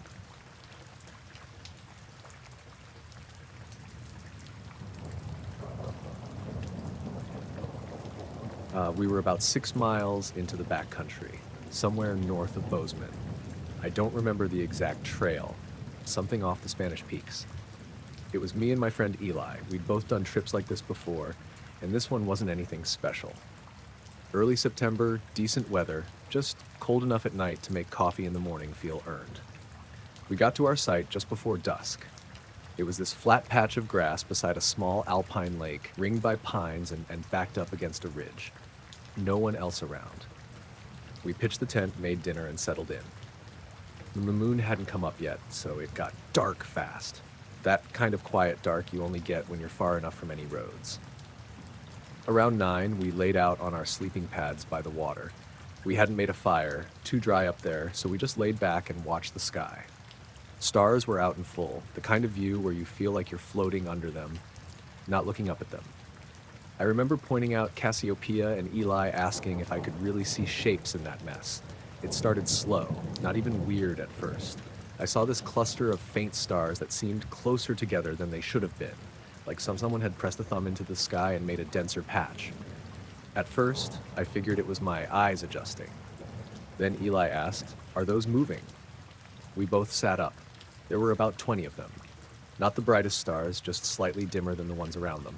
But they weren't fixed. They were gliding, barely perceptible at first, but definitely shifting. All of them. Together. We stared in silence. They moved into a kind of grid. 4 rows, maybe 5 columns. Perfect spacing, dead straight lines. The way they arranged themselves didn't feel like movement. It felt like placement, like something being set down carefully. Then they stopped. Just held there. No pulsing, no flicker, no sound. I remember feeling like the lake had gone quiet. Even the breeze in the trees had died. We sat like that for maybe a minute. Could have been longer. It felt weird to breathe. Then just as slowly they started drifting apart again. Not random, but natural, like a breeze pushing leaves across a surface. They returned to where they'd been, more or less, and then blended back into the rest of the stars. No flash, no zooming off into the distance. They just unarranged. Neither of us said anything for a while. I remember hearing Eli swallow hard. Then he laughed a little and said, "What the hell was that?" We didn't have a camera. Even if we had, it wouldn't have caught them. Too faint, too far. But we both saw it, clear as anything. We stayed out a bit longer, trying to watch the same area of the sky, but nothing else moved. Eventually we got in the tent. Neither of us could sleep for hours. Around 2 a.m., I woke up needing to piss. I unzipped the tent and stepped out into the cold. The lake had fog on it, thin, low to the ground like steam, but the stars were still out. I didn't look up right away. Just went to the tree line, did my business, then turned to head back. That's when I heard it. A faint whirring, like a drone, but slower. Less of a buzz, more of a low glide. I crouched near the tent and looked up. Nothing there. Not at first. Then I saw a shape move across the stars. No lights. Just a black outline sliding across the sky. I only noticed it because it blocked out stars as it went. A triangle, I think. Not sharp-edged, but smooth and wide. It didn't bank or blink or tilt. Just moved, slow and even, across the sky until it disappeared behind the ridge. I didn't wake Eli. Just crawled back into the tent and laid there with my eyes open. Next morning, we didn't say much during breakfast. Eli finally asked if I'd seen it move again during the night. I said, yeah, something passed overhead. He just nodded. We packed up fast. Something about that place didn't feel right anymore. The silence felt off. Not peaceful, just emptied out. We didn't even stop for lunch.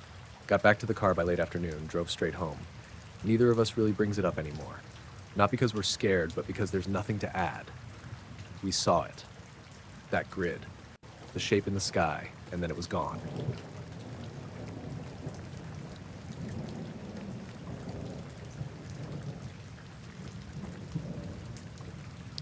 I was hiking with my friend Nate in the Ozarks last fall. Early October, just as the leaves were starting to turn.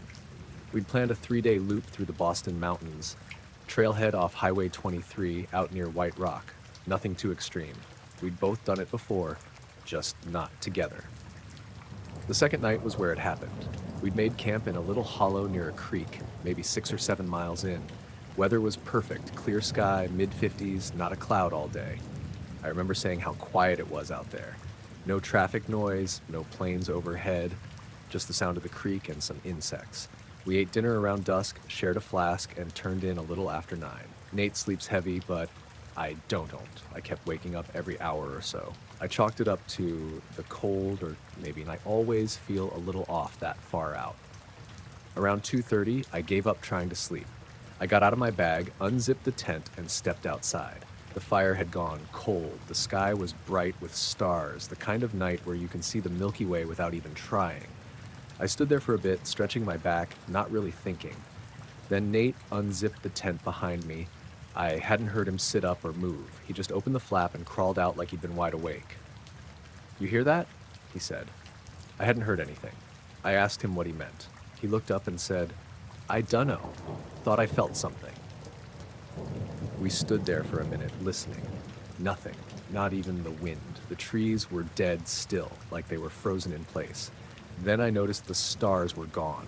Not all of them, just a chunk of the sky straight above us, a triangle-shaped hole, maybe the size of a football field. At first I thought it was a cloud, but there were no edges, no motion, no softness to it. Just stars, then black, then stars again. Is that a plane? Nate asked. I shook my head. We were too far out for commercial flights, and there were no lights. No blinking red or white, no contrail. And the shape wasn't changing, just drifting slowly, silently overhead. The weirdest part was the silence. Total silence. No bugs, no creak, no breeze. I didn't even realize it until I thought about it later, but it was like something had sucked the sound out of the air. We stood there, heads tilted back, staring. It moved like a cloud, but perfectly straight. Not fast, not slow, just steady. No detail to it, just black. Like it wasn't even there, just a hole in the sky. Then Nate whispered, "Look at the trees." All the treetops beneath it, just the ones under the shape, looked darker than the rest, like they'd lost all their color. Even with the stars and starlight, they were just flat, not moving, not swaying. I stepped back to see if it was just shadows, but the trees at the edge of the clearing looked normal. Only the ones directly underneath were weird. We didn't say anything else, just stood there watching until the shape drifted past. Once it cleared the tree line, the stars came back. The normal sounds came back too. I remember that clearly. First the insects, then the creek, then this tiny rustling in the leaves, like the forest was rebooting.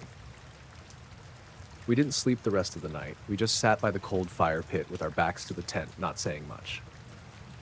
In the morning, we packed up early and didn't talk about it until we were back at the car. Nate said he didn't feel scared exactly, just wrong, like something had been overhead that shouldn't have been there.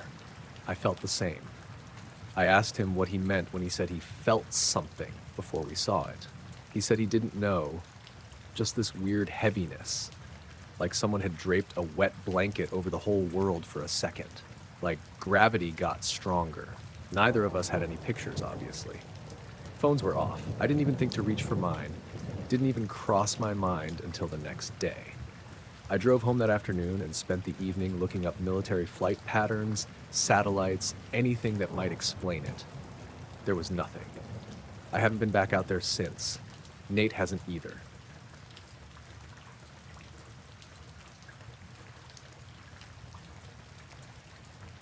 I was running a solo haul from Salt Lake to Fresno, cutting through Nevada overnight. It was late March, cold but clear. No snow or rain. I was driving a 2016 Freightliner, pulling an empty reefer trailer, just deadheading back after a produce drop. I've done that route more times than I can count, usually take US 50 west, then drop south onto 95 near Fallon.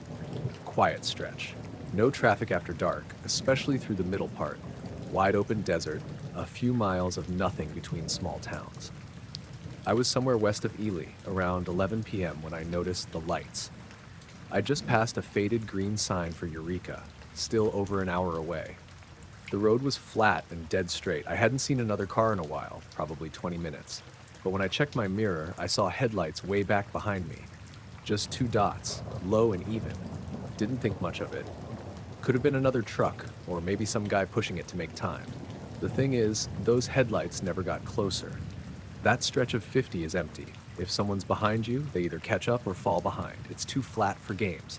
But these lights just hung back. Same distance, same intensity, mile after mile. I slowed down a bit to see if they'd gain on me. They didn't. I sped up, still there. It was like they were tethered. I leaned forward and tried to get a better look in the side mirror. Too far back to make out the vehicle. Just two lights, perfectly spaced, no bounce, no flicker, just steady. Around midnight, I stopped at a pull-off to take a leak and stretch. Killed my lights, stepped out onto the gravel shoulder. The night was quiet, cold, just the wind, the crunch of boots. I turned to look back down the highway. No lights. I stood there for a minute, scanning the road. Nothing coming, nothing going. Flat black horizon, no taillights either, just total dark. I climbed back in, started up, rolled out slow. Maybe I'd imagined it. Eyes play tricks at night, especially out here. You stare into the mirrors long enough, you start seeing things. About 10 minutes later, the lights came back. same spot, same distance. I rubbed my eyes and stared into the mirror again. Still couldn't make out the car. Just those two dots, low and white, trailing me like they were wired to the back of the trailer. I checked the GPS. Signal was good, no cell service, but that's normal out there. Still had about an hour before Fallon. I figured I'd stop for gas and maybe get some coffee, clear my head, but the lights stayed with me. For the next 40 miles, they were right there. Never closer, never farther. Every time I crested a hill or dropped into a dip, I thought I'd lose them, but they always came back right in the same spot. No high beams, no passing, just there. I started getting uneasy when I realized something. There were no reflections. Usually when a car follows you at night, you see the headlights bounce off road signs, reflector poles, the back of your trailer. But these didn't. No glow, no spill. Just two white dots, dead center, low to the ground. Like they weren't lighting anything up, just existing. That's when I started thinking maybe they weren't headlights. I took an exit from Middlegate, hoping the place was open. Sometimes they run 24 hours for truckers. I pulled into the gravel lot, stopped under a floodlight near the pumps, and killed the engine. Looked back toward the road. Nothing. Again. I sat there for a while, just watching. No cars came, no movement. The desert was silent. I got out, walked into the little convenience store, and bought a coffee from the machine. The guy behind the counter looked half asleep. I didn't ask him anything. When I came back out, I stood next to the truck and listened. It was so quiet, I could hear the power lines buzzing. I got back on the road around 1:30 a.m. It didn't take long.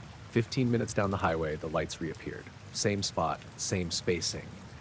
I started feeling sick, not from fear, just a weird, crawling pressure in my chest, like when you've had too much caffeine and can't sit still. The cab felt smaller. I turned off the radio, rolled the window down a crack. The air was ice cold but dry. I gripped the wheel and stared straight ahead. About 5 miles outside of Fallon, I saw something I still can't explain.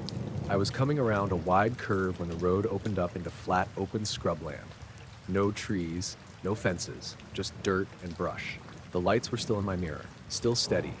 Then they started rising, not fast, not sudden, just slow and smooth, like an elevator or a balloon caught in an updraft. They came up above the level of the road, then higher. 10 feet, 20, maybe 30. Still two lights, still steady. They weren't swinging or drifting. They moved together, perfectly. No noise, just up. I pulled over, stopped the truck dead on the shoulder, killed the lights, rolled down the window all the way. The lights were hovering maybe 30 feet up, 100 yards back, just hanging there. Then they began to drift apart, still rising. They widened into a shape, not a line, more like a curve. Then a sharp angle, a triangle maybe, or something close to it. I couldn't see any structure between them, but the pattern was too precise for coincidence. Then, they blinked out, not one at a time, not fading, just gone. Dark. I sat there for a long time, just watching the sky. Eventually, a pair of semis passed going the other way, and their lights jolted me back. I started the engine and drove into Fallon, got gas, sat in the lot for 20 minutes staring at the road behind me. Nothing followed. I didn't take that route again for a long time. Still don't, if I can help it.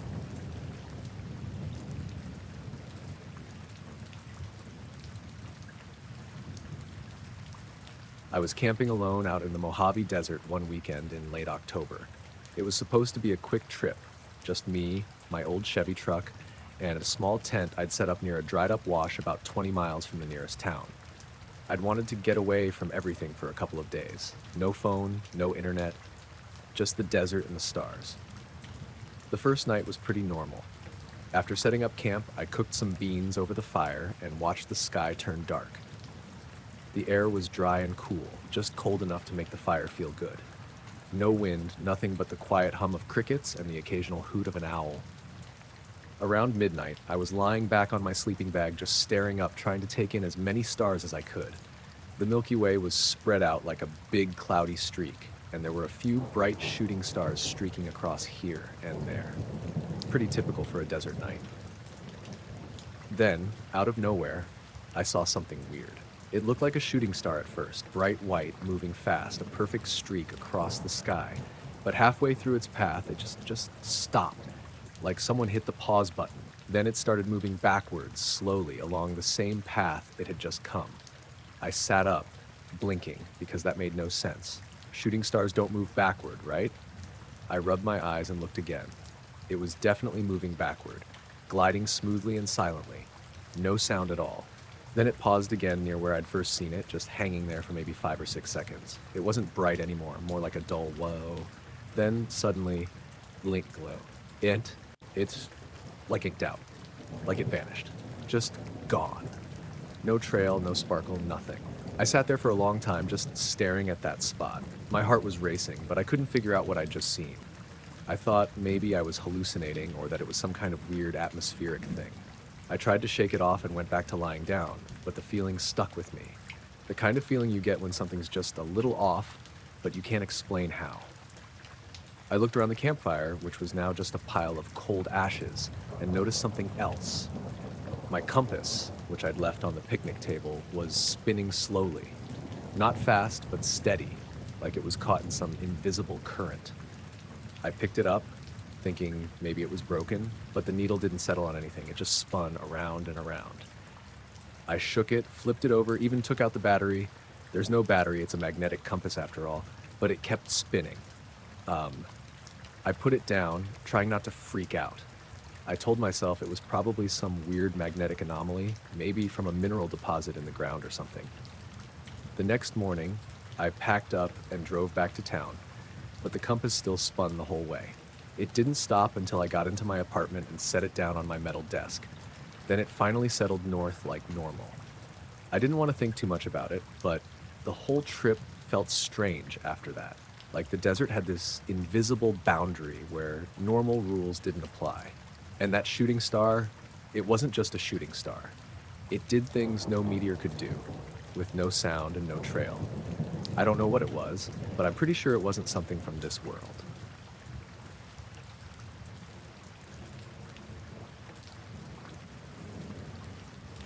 The dawn was still fragile when I noticed it. This weird streak of light cutting across the sky, way too fast and straight for any plane or bird.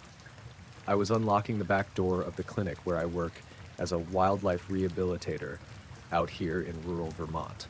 It was one of those mornings where everything felt half asleep, the sky just starting to lighten and the air thick with moisture from last night's rain. I stopped dead in my tracks, eyes locked on that streak.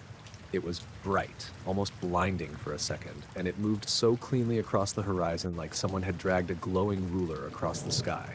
No tail, no blinking lights, no noise, nothing. Just that sharp line, cutting through the morning like it didn't belong. I shook my head, thinking maybe I was still groggy, but something about it stayed with me as I headed inside. The clinic was quiet. I usually get in early to check on the nocturnal animals, owls, bats, some raccoons that come in injured or orphaned. When I went to the cage room, I noticed right away that something was wrong. Every single cage door was open. That didn't make sense.